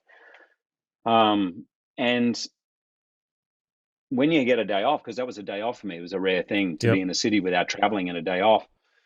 Um, you think, oh, okay, this is the time to recharge. And when I was there, we jumped in the pool. Like, look, if I definitely would have jumped in the pool with the kids. I love your kids, and the kids were there, and I would have done it for 5 minutes. You know what I mean? If and done enough to, okay, the kids have spent time with me. They got to know me a little bit. It just was energizing. It was somehow genuinely fun. First of all, the kids forgot within 5 minutes I was the greatest showman. We were just playing a game. They got competitive, and I sort of felt like a kid again. And you realize sometimes, particularly in a creative field, actually, I don't know if it's creative or not, you've got to go outside your zone a little bit, and it becomes an inspiration. I learned this when I was at drama school. Like my teacher goes, if you're an actor and you don't say yes when someone offers you a ticket to the ballet, then you're not a real actor. And I'll be like, the ballet, but I'm into acting. He goes, it's another creative art form. You don't Mm, know where the inspiration is going to come from. If you're just going to listen to the songs that you think you like and go to the movies that you like, you're just going to stay in that lane as an actor. Like you need to mix it up, right? So I didn't mean to do it, but in a way, it was like, I have been on my own. Like well, I've been with the group, and then you get to the stage, and you've got 20,000 people, and you're leading the group, and so when you get home, you just want to sleep and read. And I was just missing my kids, my family, just being silly and playing in the afternoon where you don't care about whether you're overusing your voice or, and again, great food, wine, um, those berries, I remember, awesome. What was it you put it? Was it You monk? you What you was it? you brought the wine though. That was the finest. I That did was bring a the that wine. was the Yeah. that was a it was a Penrose, right? It was a Penfolds A Grange, Penfolds. Yeah, yeah, yeah, which yeah, yeah. Penfolds Grange, which I'm happy to give them a plug because it's probably one of the finest wines Australia's I have produced. since been procuring it, not to the level of Have the you? bottle you bought. That was one of the finest. Yeah, Penfolds. That's right. But anyway, so that was that. It was a joy. It was a real joy. And by the way, couldn't you see it in Irv? Irv has been my like when I first knocked on the door to Deb's house. Irv was over there helping her change the clocks. Like Irv's known Deb since they were 11, so and it's become one of my closest friends. And he ended up working with me and still does occasionally on things. But we both went away that night just going, I didn't realize how much I needed that. We're good friends, family barbecue, like a Sunday afternoon, just where you let loose. You have a couple of beers, a glass of wine, good conversation. And it was totally energizing. Yeah, it was great. And of course, the next night when we came to the show, I I simply couldn't have imagined what that was going to be like, um, Hmm. because I had deliberately not read any reviews. Also, so I knew Right, nothing about this. And it right, sounds funny, but going into it, I literally assumed it was going to be a stage version of the movie, not realizing that it was actually more of a stage version of your life, which included the movie. And the opening tribute to your right, family immediately makes that clear, right? right. And it's so moving, it's so touching. Um, that at the end, I mean, I don't know if you remember the email I sent you that night when we got home, but I mean, I was really kind of, it was very hard for me to all take in, um, Mm, and how gracious you are with an audience, right? And how much energy you give, and that's the part that, again, of all the things that an actor can do, it's that ability to be on stage night after night and put out that type of a performance. Because how many times mm. did you do The Greatest Showman on stage, performance wise? 92, 92. Right. So on average, let's assume that each person is only seeing it once. So they're not going to go to multiple shows. So Right, you can largely figure out how many people have seen that. But for right. each of them, it's the only time they see it. So you're the type of person who goes out there and every night you're making sure that they see the best version possible. Like you have Hmm. to do that 92 times, Mm, right? Very few people live in a world where that's the case. I mean, I think great athletes will often say that, right? This Muhammad yeah, Ali used to say that all the time, right? Like, right.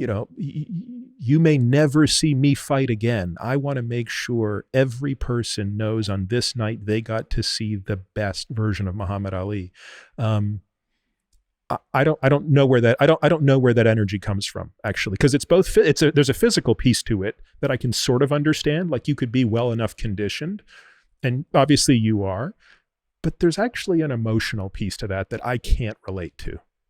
Well, first of all, thanks for saying those nice things. And I think for me, the stage in particular, whether it's an arena or the theater, is as close to the spiritual, I think my job gets.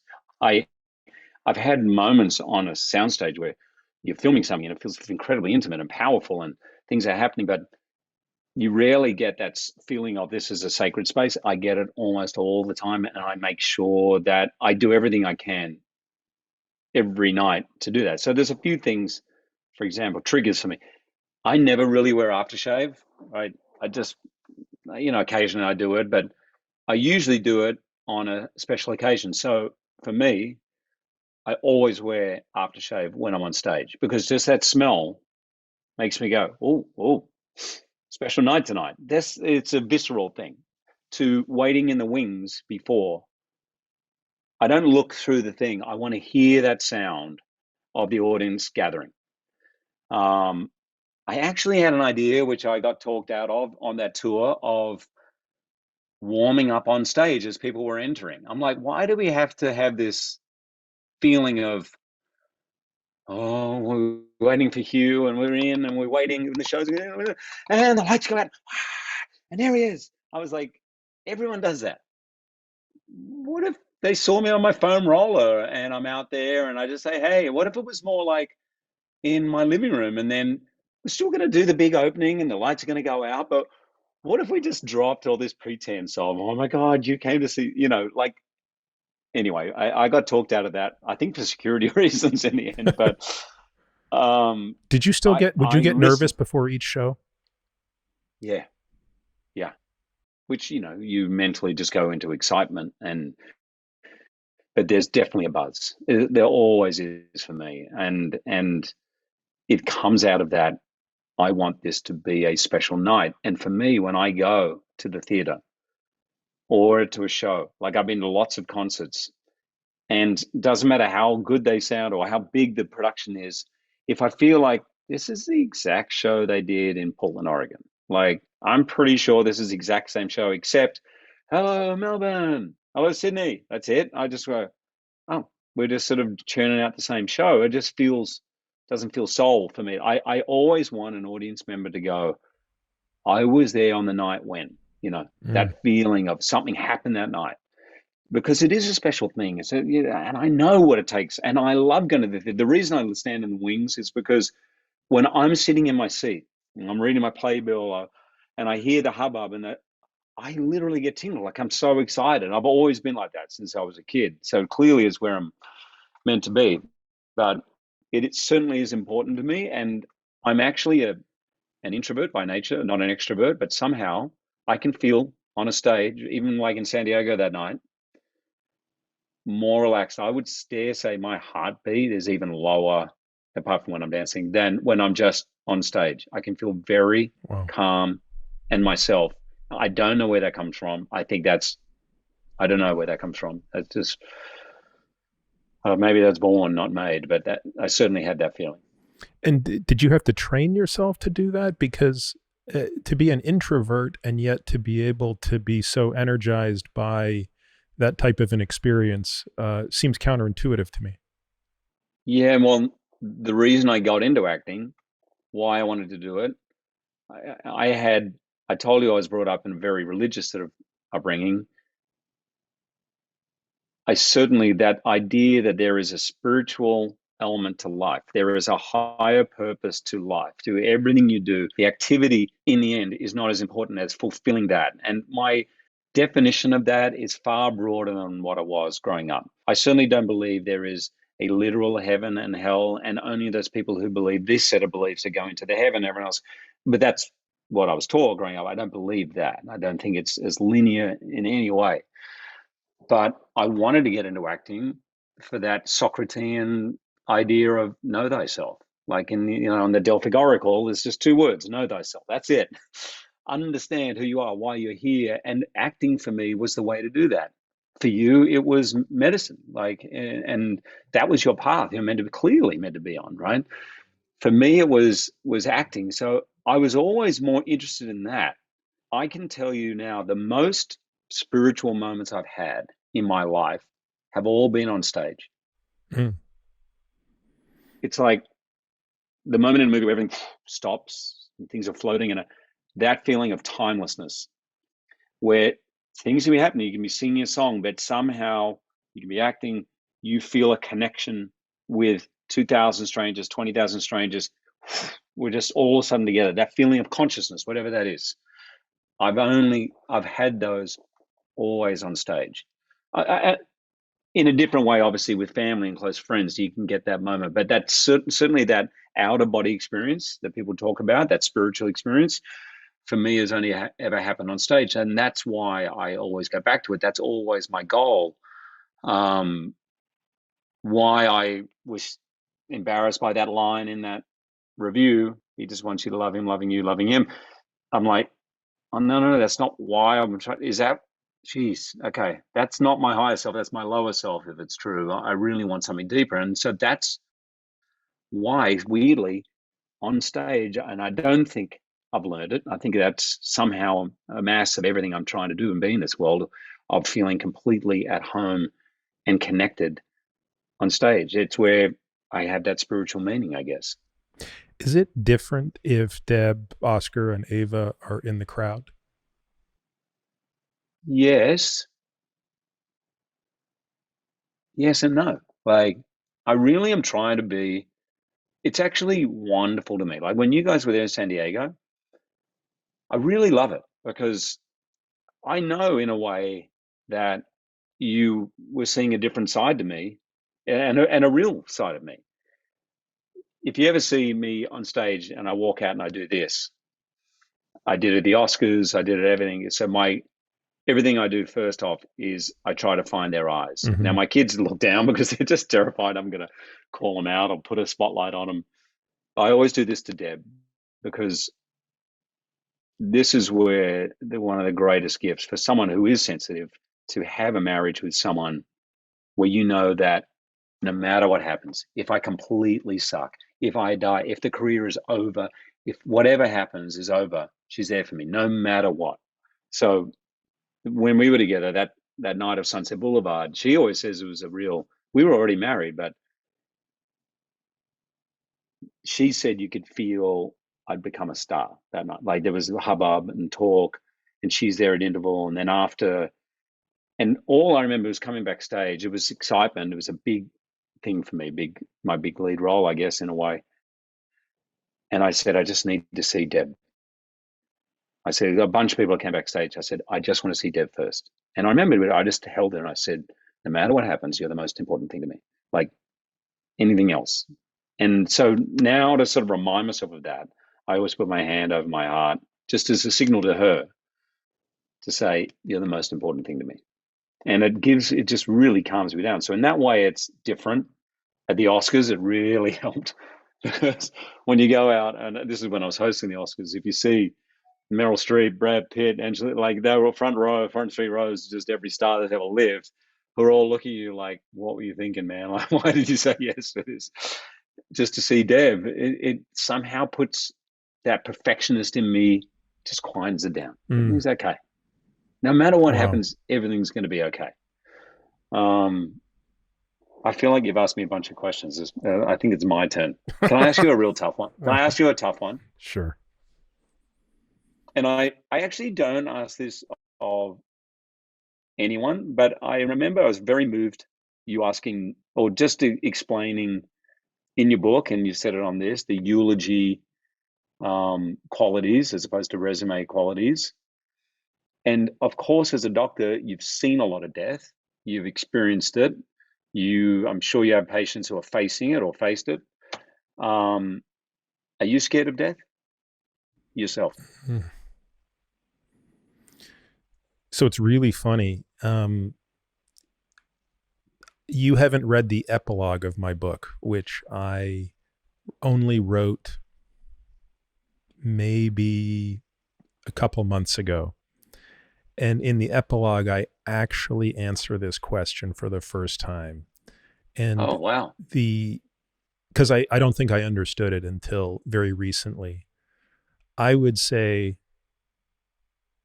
I had always been afraid of death, not afraid of dying.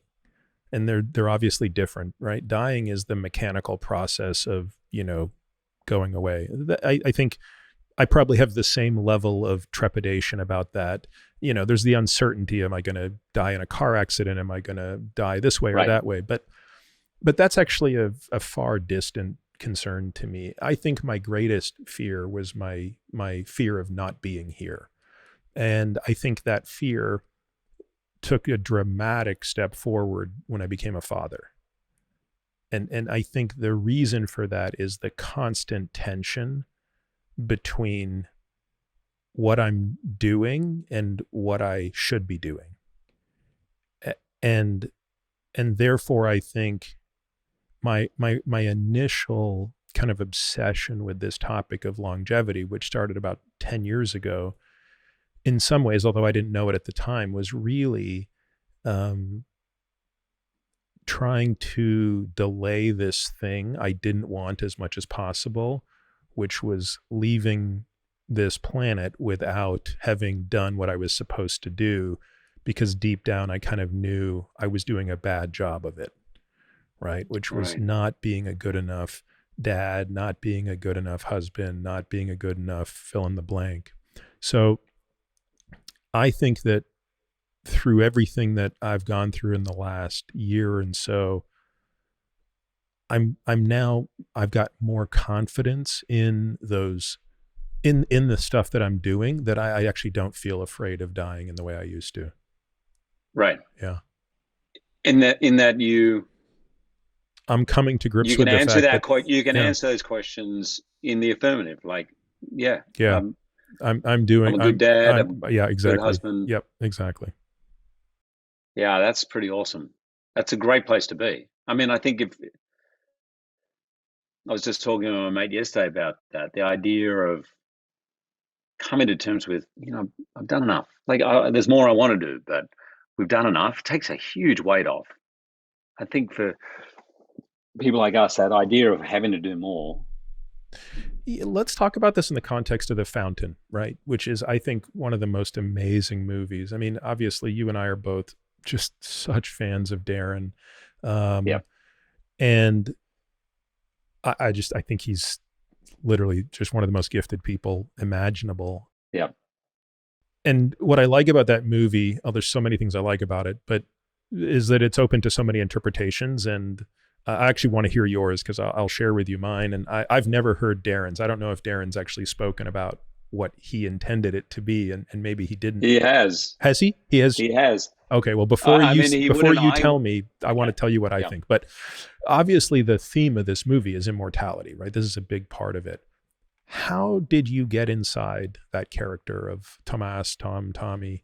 Um, how did that how did that challenge you, and how did it make you think about your own mortality, if at all?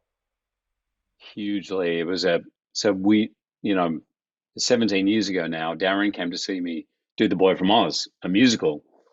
I was playing Peter Allen, and he said, "I've got a script for you." And I read the script, and I was like, that I read it that night because I was such a huge fan. I thought, I don't fully understand this, but I think this is about the meaning of life. Like, this is as close as I've read to this is what it's all about. And I just said, I'd love to do it. We spent a year working on it before we rolled one foot of film. Mm. I did a year of Tai Chi. We did yoga. I had to be in, there's a There's that stuff where I'm position you floating in have to sit in. space. Yeah, yeah. Took me a year to get my hips, flexible enough to be able to do the lotus position. And also just understanding the history of it and the mentality of it and the obsession of a man who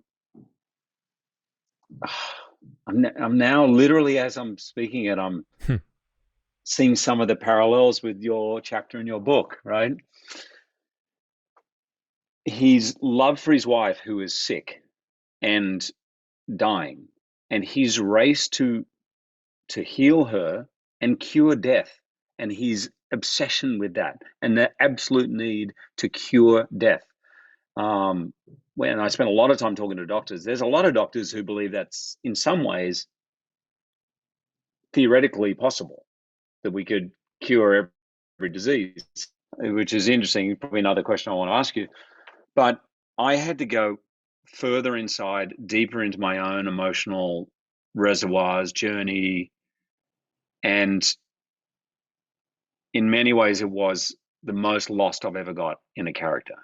I'm not an obsessive person by nature. I'm quite Libran, I'm balanced. Even when I was partying with my mates, I'd be the guy at 3 in the morning going, you know what, guys, diminishing returns from here. I'm out. And they'd all be there till midday the next day. And I was just naturally, that was my thing. Or maybe I was too scared to kind of just fully go down the rabbit hole. But um, I spent, and I'm so glad you called that out with Darren, because he also became a great friend. And this was actually in film the closest I got to a spiritual experience, where the rolling of camera and stopping of camera just a blur, and that feeling of living, particularly when I was in the spaceship Mm-hmm. in that bubble. Yep.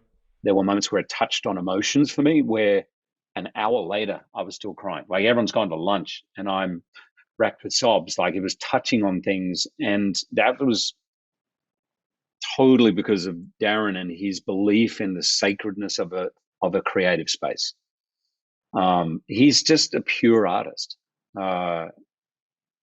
And, funnily enough, all that stuff, that Tim's talking about, the ayahuasca and all of that, which I'm not sure how much I should say, but this sort of came out a lot of that. But this is way back when. Darren's always been a searcher in consciousness, the broader sense of consciousness, the meaning of life, the eternal immortality. And he's not afraid to ask those questions. I feel like I've gone off track a little bit. Like the fountain, but it was certainly the most. It was the only time I came home from a movie where Deb said it took you 3 or 4 days to get your feet back on the ground. It took me a while to get grounded again. And I remember, by the way, with Darren, I've never really had this before, but I formed such a creative bond with him that there was all that time in the spaceship where I was on my own and imagining in this where he's gone on to live, forever. Darren would be right next to the camera. The camera's here, and he would just be right there. And I would ask for him. So I said, Darren, can I have you close? And just him coming there would literally rip my heart open. He just created a feeling on space, in the space that was sacred.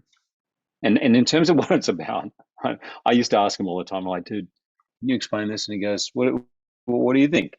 I said, well, I think X, Y, Z. And he goes, yeah. I said, right, but what's it about? And he goes, no, I'm not going to tell you. Like, it doesn't matter. It's whatever it is for you, as it is for the audience. I go, yeah, I got it, but come on. So I remember I would bug him about it all the time. And when we went on we'd be at press conferences and a panel, and he'd get asked a question, and he would start explaining the movie, and I'd be like, looking down, I'm like, that's what that was about. I was completely wrong. Like, I'm on the complete wrong page there. And he would look down at me and just sort of smile at me like, it's okay. Because it was true for you. It is true. I actually don't, I wish I could remember exactly, but I had the whole timeline. Like, everyone asks, which is the present? So, the present? And I don't know why. For me, it resonates that the present is the present. That's the way I find it. That's the way it spoke to me, was that the present was the present, and and that the past and the future were sort of metaphors and were, sort of spaces of sort of emotional travel, but that what was really happening between Tommy and Isabel was actually her physically dying in front of him, and him not being able to save her, and him struggling with this loss of control and this fact that we're mortal. Yeah. I could be entirely wrong. I could be entirely wrong. That's what I thought. And I think, from memory, Darren at that conference was saying the future is the present. Wow. But I'm actually not very confident about it. I have to. We'll bug him. Well, now I'll just bug him. Yeah. He's one of the most genius filmmakers, and by the way, so much fun. Like, he is really, really fun, and a good, funny guy. Super smart, super interesting. Yeah, I love him. We catch up all the time now, and he's great. It's so bizarre that I've forgotten again what the whole meaning is. But for me, I sort of love the mystery of that movie. Yeah. Like, it's sort of the mystery of life. It is whatever we want to believe it to be, it is. Actually, this is a question I want to ask you. Manifestation, right? You hear all about it. Are you buying into it? Do you believe it? I don't know.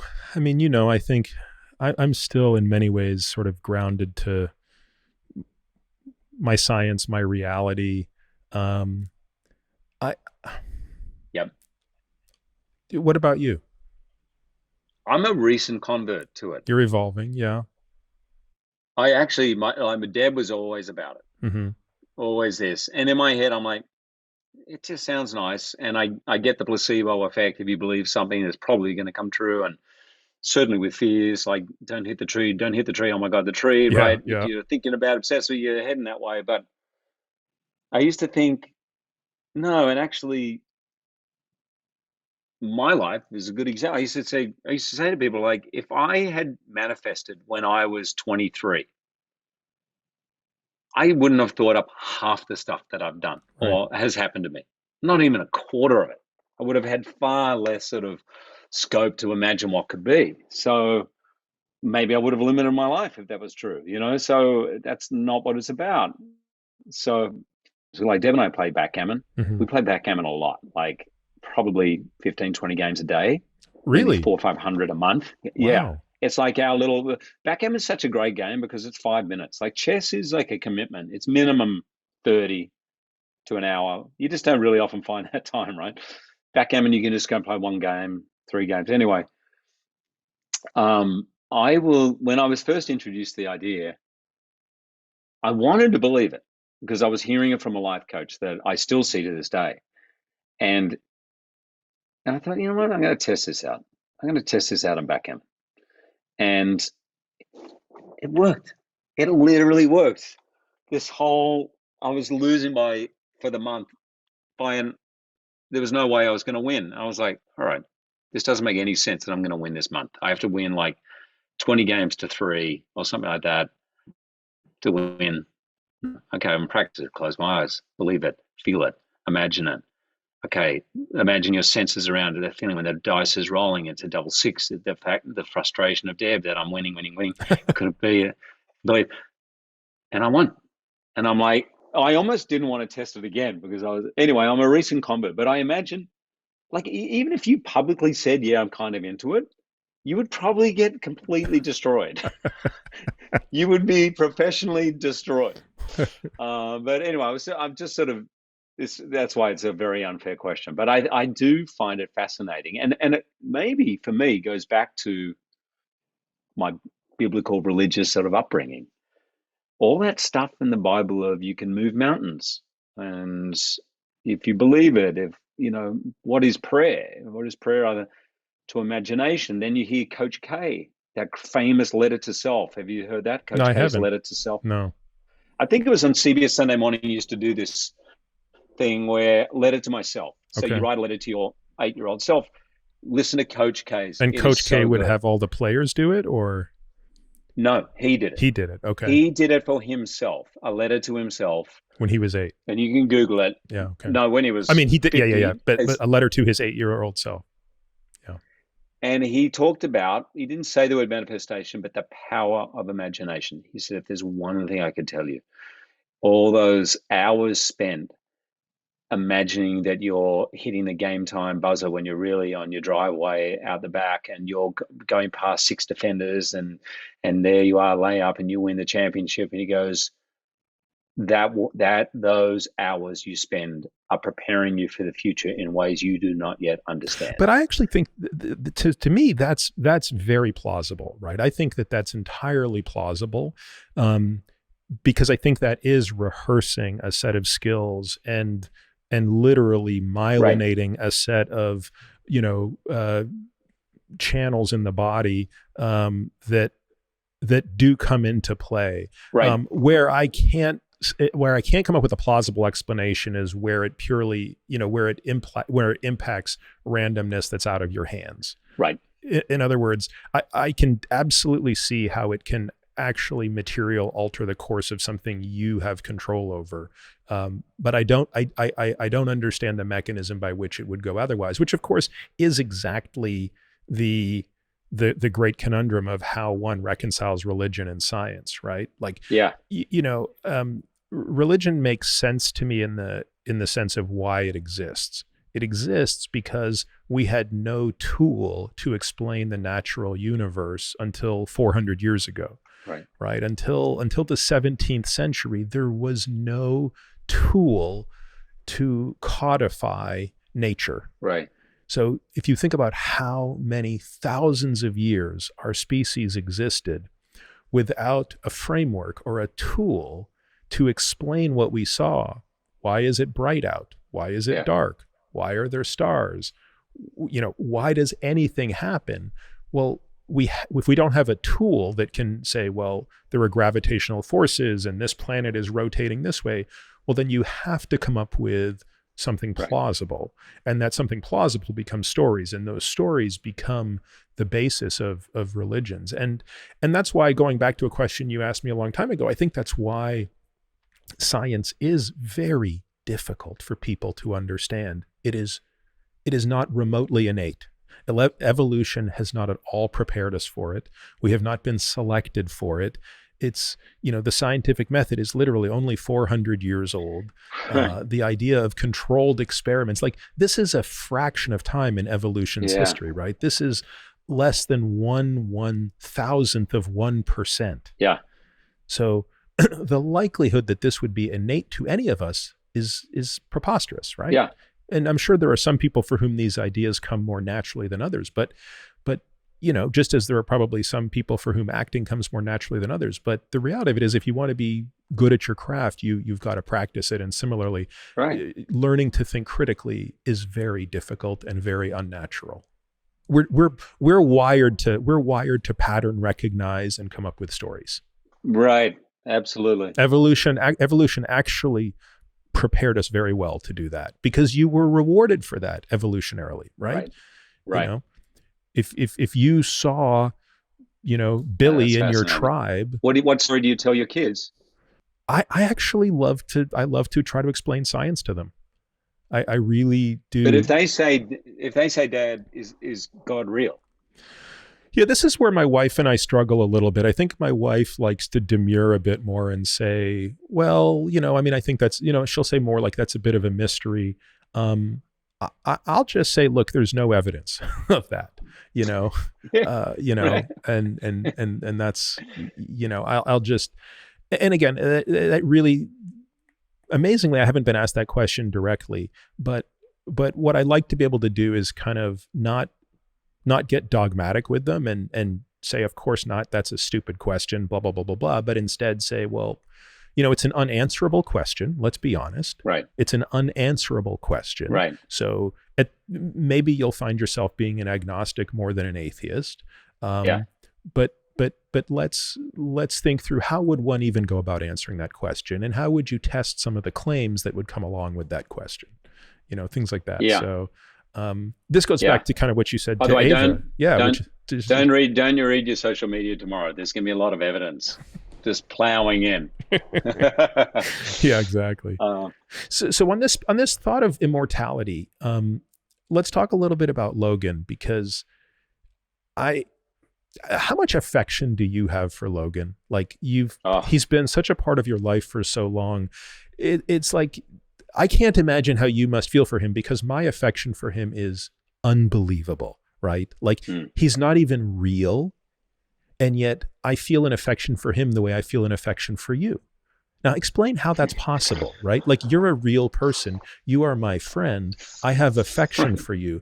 Logan is a character, and yet I feel for him. I weep for him. Yeah. How is that possible? That's a great question. I think there's something archetypal about the character. I'll go back to my personal connection with it, but it's a very archetypal character. It's been the basis of many, the outsider, the reluctant hero. He's a mixture of where we want to be, while most of us want to be. Like, that's why he's so cool, and I wish I was Wolverine, and marches to the beat of his own drum. And yet he's imperfect too, which is so important. Completely imperfect, so we can relate in that way. I have such affect when you're acting. You have to fall in love with the character. You've probably heard that before. But you sort of do. You have to, even if you're playing, Macbeth. If you're playing someone who murders the king because he wants to become king on any level, this guy's a monster, right? But that's where Shakespeare's brilliant. You get inside his head, his ambition, and you can see it coming. You see his failings. It goes without saying, every character I play, there's some level of love or affection. But with Wolverine, I felt at the beginning like he was teaching me. It's going to sound weird, because I'm a people pleaser and he's the opposite, right? He almost, to his own detriment, is an outsider. I'm desperate to be an insider. I will do whatever I need to be on the inside. And so playing someone who was the opposite was so great for me, so kind of relieving and fun. And it was difficult at the first, not a particularly happy set. I didn't feel comfortable for quite a long time. I didn't feel I really had uh, the support on set, In just the very first one? but just the first one. Okay, which was what year? Was that 2000? 99, we 99. were Okay. filming. And I was, someone else was playing the role. Dougray Scott had the part, and he got injured on another film, and that film went over, so they had to recast. So I was sort of like, I got cast. They were shooting. It was their third day of shooting, and I was coming to do an audition on set. So I was a bit of a last minute thing. I could just feel a bunch of people like, oh, we had the guy, like, who's this guy? And then I just don't think I found my feet for a while. Came from the theater. We rehearsed, let's work it out together, and it just wasn't that. And I felt very much on the outside, and I actually thought I was going to get fired. Pretty reliably, felt that I was close to getting fired, and the humiliation of that. I remember spending a weekend talking to Deb, and I was just bitching to her about this person, that person, this situation. And she actually said to me, she goes, "Babe, I don't think you've done enough work." I said, "What?" She goes, I understand why you're angry and probably a bit embarrassed and scared, but it sounds to me like you haven't done the work. Like, and I Wow. spent all that weekend, and I went, "Oh, that's another TSN moment for That's me." right. Yep. That's A great a great loving thing spouse, from right? your wife. Yep. Great spouse to kind of hold your hand. I know, yeah, it's how terrible, you poor thing, and they shouldn't have done this and more there, but you got to pull your finger out and get to work. Yeah, it's time to So, man up. and I did. And on that Monday morning, I went in, and instead of trying to make scenes work, I just like the first scene I did that day, I ad-libbed everything. I ad-libbed, I rewrote it, I did everything. I said, I'm not doing any of the dialogue. I was like, I just sort of took over in a way, like I was forced to, because I felt like I was fighting for my life. By the way, that's something I've got. I'm a pretty nice guy, but if you back me into a corner, you're going to see the Wolverine in me. I definitely have that, and it's appeared. I've sort of got off track a bit, but I just felt I owed you a bit of an explanation of Yeah, that yeah. first one. So I felt, in a way, even closer to the character because of that situation. Then it was clear to me I was getting calls from the studio. You could just feel when things are turning around. When you're in a position, you're on set and they're not loving what you're doing, it's like you've got a bad smell. People just away, you're not getting invited to the drink after thing, and you can just feel Mm. there's a jockeying for, oh, don't get close. So he's a nice guy, that guy, Hugh, but and then you feel them coming towards you, right? And I'm getting calls. So I knew that things were turning around. I had no idea what would happen to the film at all. The success of it, no one knew that. That was a bit of a shock to everybody, I think. But over the years, my affection just got deeper and deeper. And by the way, I remember people saying to me like, "Oh, you're doing another one? Like, doesn't it get boring?" I was like, all I wanted to say to him was like, this character couldn't be further from me. And it's like, imagine you went to the gym, you got yourself into a greater shape, and then you didn't go to that gym for 2 years, and then all of a sudden said, "Right, we're back in the gym again." And you're like, "Oh, how do you do it again?" Or it was always like that, and I always had this feeling from the first one. I was reading the Japanese saga Yeah, on the yeah. first one. I'm like, this is the story we're going to tell, and I just didn't really have a say in it. And so by the time we got to the last one, where I had a say, I was really adamant about what we were going to do. And I'd always felt like I'd let the character down a little bit, if that makes sense. How so? There was more to the character. And I could easily rationalize that in an X-Men movie because he's one of the more popular characters, but you're still one of 12 characters. And on any level, if you're the writer, you've got 120 minutes, you've got 12 characters. You may have 3 scenes for your character. And was prior to Logan, was Origins probably the one that most featured you? Would that be Right. because you were? X-Men I mean, Origins, yeah, Origins then was Wolverine. what, 09 Origins, Yeah. Yeah. which was unbelievable. Like, I mean, I've probably only seen it 51 or 52 times, but I mean, it's it's just unbelievable. I still then felt frustrated that we hadn't got to the core of who this character. I just Mm. really felt there was a deeper story to tell, And there was resistance for sure, not amongst the key people at Fox, to be honest. The key people were like, let's go for it. But then it was like, if we go R-rated, it's probably 100 million we're leaving on the table. We've spent all these years building it. And then I said, we've got to call it Logan, because this is actually about more the human being than super. No, like, we've spent 17 years building a brand. Yeah, Harley Davidson's Harley Davidson. You don't all of a sudden call the Harley Davidson Terry. Like, that's a Harley. So that we need Wolverine on the post. And I said, and me and Jim were like, no. And again, they went with it. There's a lot of bold steps. And I guess that's why I was super proud of it, because I knew it was going to be my last one. I had. I know that, and it just kills me to hear you say it still. I know that's true, and it upsets me so much. I didn't want to have any regrets about it. I didn't want to have any sort of, because then I would be doing another one. Yeah. Probably, because I wouldn't lose myself. So I just, going back to your original question, I just still pinch myself that I got to play such a great role, that I feel at peace with it, that I got to do it in 9 different movies, that anyone who knows me from anything just knows that if they knew me before I went for the audition for Wolverine, I wasn't getting the part. Like, it's not, so it was in every way, it just felt like a great, when Patrick, beyond great, a TSN moment. When Patrick dies, when Professor dies, of course. First of all, that is, to me, one of the most startling scenes in the movie that you just don't expect. Right. And what's so heartbreaking about it is how he doesn't realize he thinks it's Logan, right? And I don't. How deliberate was that? Very.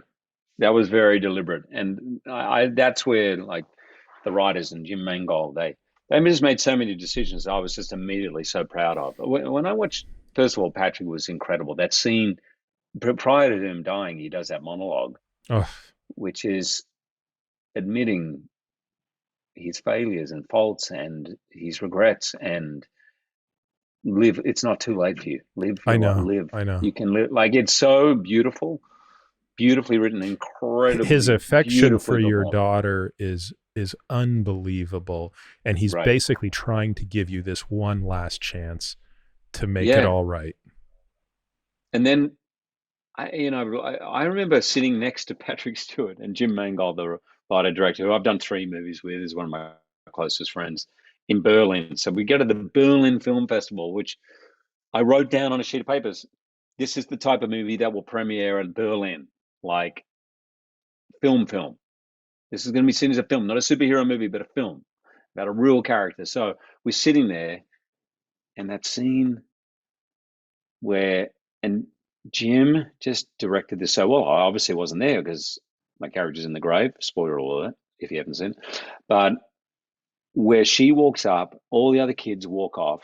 They've done the funeral. And she walks up to the X, the 2 sticks that have been put in the thing. She just takes it out, tips it over onto its side into an X. I could get emotional. I could cry now just thinking about it. Just weeping. It was so, because in many ways, going back to telling you about my upbringing, that idea of this is how you're taught. I was taught when I was a kid, this is religion. And at some point, you have to become your own man. And Wolverine was always his own man, but actually, he wasn't really an insider. In the end, he was an X-Men. Like, he really was the epitome of what X-Men. I thought the poetry in that moment, and we didn't know if we were going to kill Wolverine or not. When we started it, really, of course, there was a discussion, and we all said, unless we earn that moment, then it's a stunt. It's just like, oh, it's one, and it'll piss people off. If we get it right, it was that feeling that I had in that cinema where I just, whoa. And I remember just grabbing Jim's, like, put my hands on their legs, and I turned to Patrick, and he was just crying. And, we realized it was 17 years and such a gift in our business, where you go in, you meet people, you become super close. 3 months later, see you later. It's a really odd kind of business in that way. Was there, I don't know if you remember this. Actually, it was at Darren's birthday, Darren's 50th birthday. You and I were sitting next to each other, and we were talking about the last scene of Logan because I had recently rewatched it.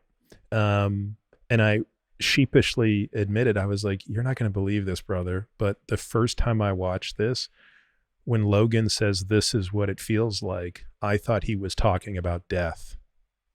Right. I just, and then of course, the second time I actually understood what he meant. Has Right. anyone else ever said that to you? Has anyone ever? Oh, all the time. Really? All the time. Jim wrote that line. I think it was Jim. I don't think it was Scott, but I'm pretty sure it was Jim. When I read that, I was just like, I thought the same thing, because when I first read it, I thought, the person who's immortal, effectively immortal, and yet unhappy with life, like, is must speak to you as someone who deals with longevity. What's the point of being around forever if you've got so much pain and lack of understanding where it comes from? That moment, this is what it feels like. In the whole movie, you get a feeling of someone who almost wants it to come, like, please take me out of my misery, please, please, please. But then it wasn't until we were doing it and playing the scene. Oh, no, it was before that. When we talked about it, I realized there's such a dual meaning to this. People are going to take it in different ways. Again, that's what Jim Mangold always says to me. He goes, in a movie, don't tell me 1 + 1 = 2. Like, that's science. Tell me in science, I want to know 1 + 1 = 2. But in art, tell me 1 + 1 = 3, and then spend the movie proving it to me. It's like, make me go, what? And an end line like that it's just such a great example of 1 + 1 = 3. It can work on both things. I think Aronofsky knows that fully. That was a great birthday party, by the way, wasn't it? Darren's I think it's literally the best birthday party I've ever been to in my life. I'm with you. Can I ask you something? I feel weird. I do want to ask you this. It's more trivial than some of the subjects we've been talking about. But when I was training for Wolverine, at one point my trainer said, "Hey, we need to mix it up. I'm going to bring in this guy, Scott, who's a professional bodybuilder and natural bodybuilder. And look, we're just going to train with him for a week, and we might just pick up some tips." So training with him at the gym, this was when it was X-Men Origins. I was in Sydney. Someone comes up to him every 10 minutes at the gym and wants advice, right? No matter what he's doing. And I never forget the first, like, he was on the lat pull down and he's doing it. By the way, a great thing I learned from him that I've used to this day, I assume to be in his shape, you have to just smash it. He starts super light on everything. Like, it's fun, and builds up. He doesn't do 1 warm-up set, then 3 smashing it. Light. So by the time you're doing your 3rd, 4th set, you actually really want to lift. Your body's got used to it. It was such a great tip. Go light. Like, it shouldn't feel like a chore all the time. Like, yeah, I can do this pull, this easy, a little more, no problem. And then you just want to go in and rip it. So he's on the lat pull down, and he could feel someone walking up, about to ask him, "Hey, dude, how do I get into shape?" Right? His whole life, that's what he is. And without turning, he goes, "Don't eat carbs after 3 in the afternoon." The guy goes, he didn't even ask his question. He walked away. I said, "Dude, how often?" He goes, "Literally in times of work, someone's going to ask me that." So you, in your job as a longevity doctor, must get asked every 5 seconds. What's the thing you say on the lat pull down that is the most important thing to change your life? Oh, no, he said one more thing. He goes, "Don't eat carbs after 3. You'll lose 3 to 5 kilos in the first month." That was it. Oh gosh. Look, I think there are glib answers to that question, and I think there are serious answers to that question. I think, and by glib, I just mean universal, right? So what's the universal truth in longevity? Gosh. If you're willing to exercise nearly every day, like, you're going to end up in a good place. Exercise is a very potent geroprotective agent, right? That's a very non sexy way to describe exercise, but it's potent, right? So it really has a strong impact. It's diffuse. It acts in many different parts of the body, and it's very geroprotective, right? It really slows Right. down aging. And if you want evidence of this, just examine the opposite. Just look at what happens to people when they are sedentary. You look at someone who, especially someone who's, our age, who gets laid up in a hospital bed for a week, and you look at how far it sets them back. Yeah. If you're laid up for a week in the hospital, it could take you 6 months to recover from that physically. So you very quickly understand the potence of exercise. And so I would just say, don't underestimate the power of exercise, which of course then gets into all the technicalities. Well, how much of it should be zone 2? How much of it should be zone 5? How much strength? How much stability? And of course, the devil's in the details there. And then I think the other thing I would say is something we've been talking about all along, which is, don't underestimate the power of relationships, because ultimately they are probably going to play a greater role in the quality of your life than the length of your life, but that matters more. What's the long, the definition of, I think the definition of hell would be infinite length in misery. Right. So, what can we do to I love offset that you that? said that about relationships. My best mate started a charity, Gus. He started a charity based on a doco he did on male suicide. And it was incredibly successful. But his idea in this charity, it's called Gotcha for Life, with the number 4, but it's Gotcha is the idea that never worry alone. Like, make sure that you have someone, and hopefully more than one, where you can say anything, everything. And he goes, and by the way, like, I have that in my marriage. You have that in your marriage. A lot of people don't. But as long as you've got someone, a mate, that you can, that actually that loneliness and the inability to unload stuff, you need to unload. We as humans need to unload it. I think that's really vital from my medical standpoint. No, I look, this is an example of things where my thinking has evolved so much, right? I think that, 10 years ago when I thought about this, I just didn't find this to be this meaning the sort of emotional side of this to be a particularly relevant piece of the puzzle. And Right. And I've evolved, obviously, as you know, to the complete opposite end of that spectrum. And now, it's one of those things that's often the case. Once you get to the other island, you look back and you think, what was I thinking on that other island? Because you can't appreciate what you didn't know at the time. Right. And I think that there's something about giving to someone else and sacrificing that I think David Foster Wallace spoke about so eloquently in his commencement address. Yeah, This Is Water, and the way he talks about the myriad petty ways in which we can sacrifice for other people, and that's a big part of what it's about. And I think that any parent recognizes that on some days it can be really tough to be a parent, but you're making these sacrifices for your kids.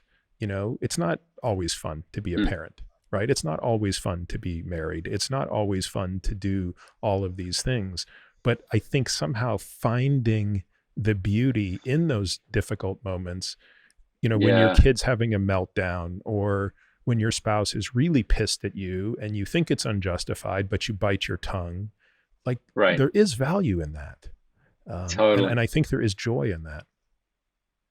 Yeah, my oldest brother, Ian, he's had 4 kids. When Oscar was born, he rang me and he said, "Hey man, everyone's going to tell you this is the greatest thing that ever happened to change your life. You're going to be amazing, and it's the best time of your life." And he goes, "Here's the truth. Some of that is true, but it's also, you're going to be so tired and angry and frustrated, and a lot of it's going to be really annoying at times, and it's going to be inconvenient." He goes, "It's okay, man.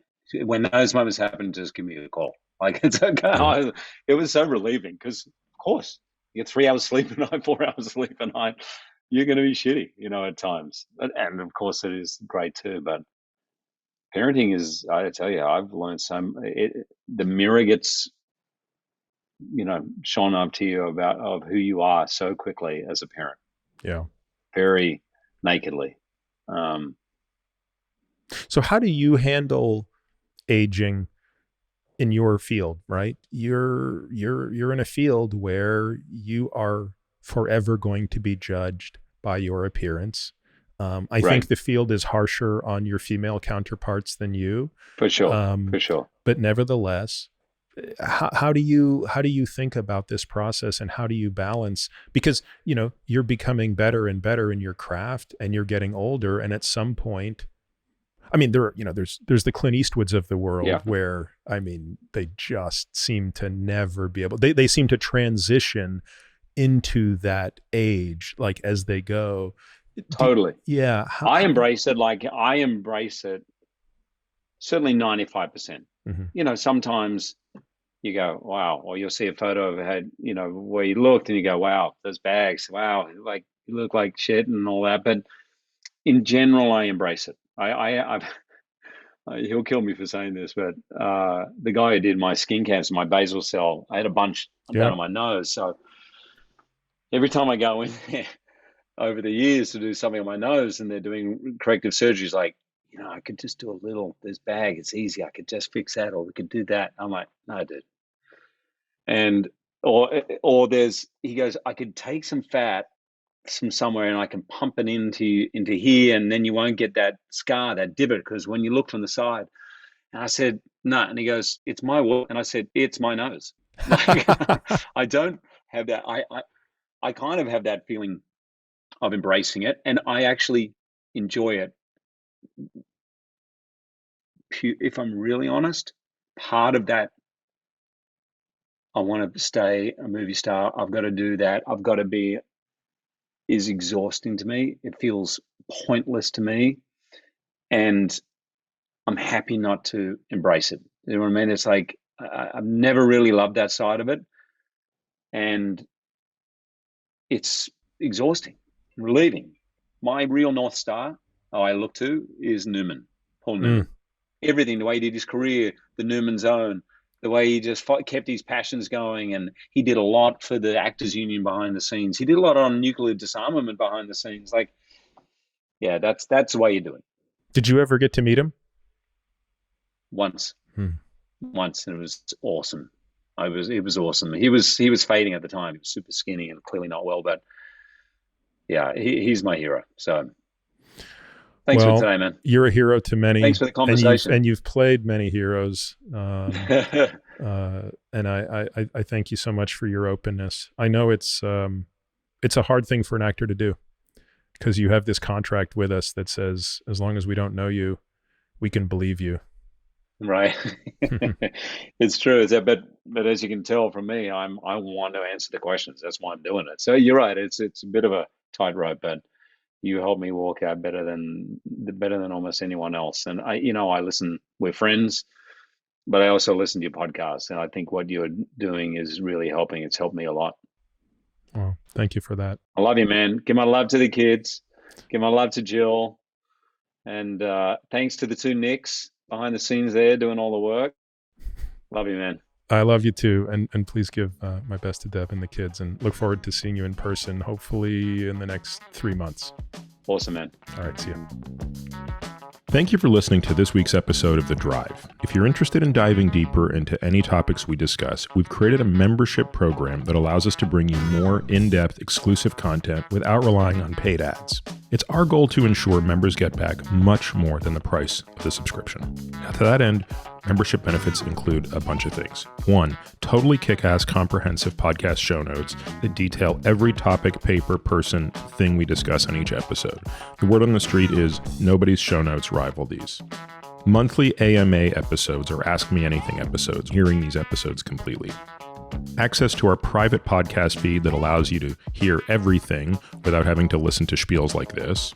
The Qualies, which are a super short podcast that we release every Tuesday through Friday, highlighting the best questions, topics, and tactics discussed on previous episodes of The Drive. This is a great way to catch up on previous episodes without having to go back and necessarily listen to everyone. Steep discounts on products that I believe in, but for which I'm not getting paid to endorse, and a whole bunch of other benefits that we continue to trickle in as time goes on. If you want to learn more and access these member-only benefits, you can head over to peterattiamd.com/subscribe. You can find me on Twitter, Instagram, and Facebook, all with the ID Peter Attia MD. You can also leave us a review on Apple Podcasts or whatever podcast player you listen on. This podcast is for general informational purposes only and does not constitute the practice of medicine, nursing, or other professional healthcare services, including the giving of medical advice. No doctor-patient relationship is formed. The use of this information and the materials linked to this podcast is at the user's own risk. The content on this podcast is not intended to be a substitute for professional medical advice, diagnosis, or treatment. Users should not disregard or delay in obtaining medical advice from any medical condition they have, and they should seek the assistance of their healthcare professionals for any such conditions. Finally, I take conflicts of interest very seriously. For all of my disclosures and the companies I invest in or advise, please visit peterattiamd.com/about, where I keep an up-to-date and active list of such companies.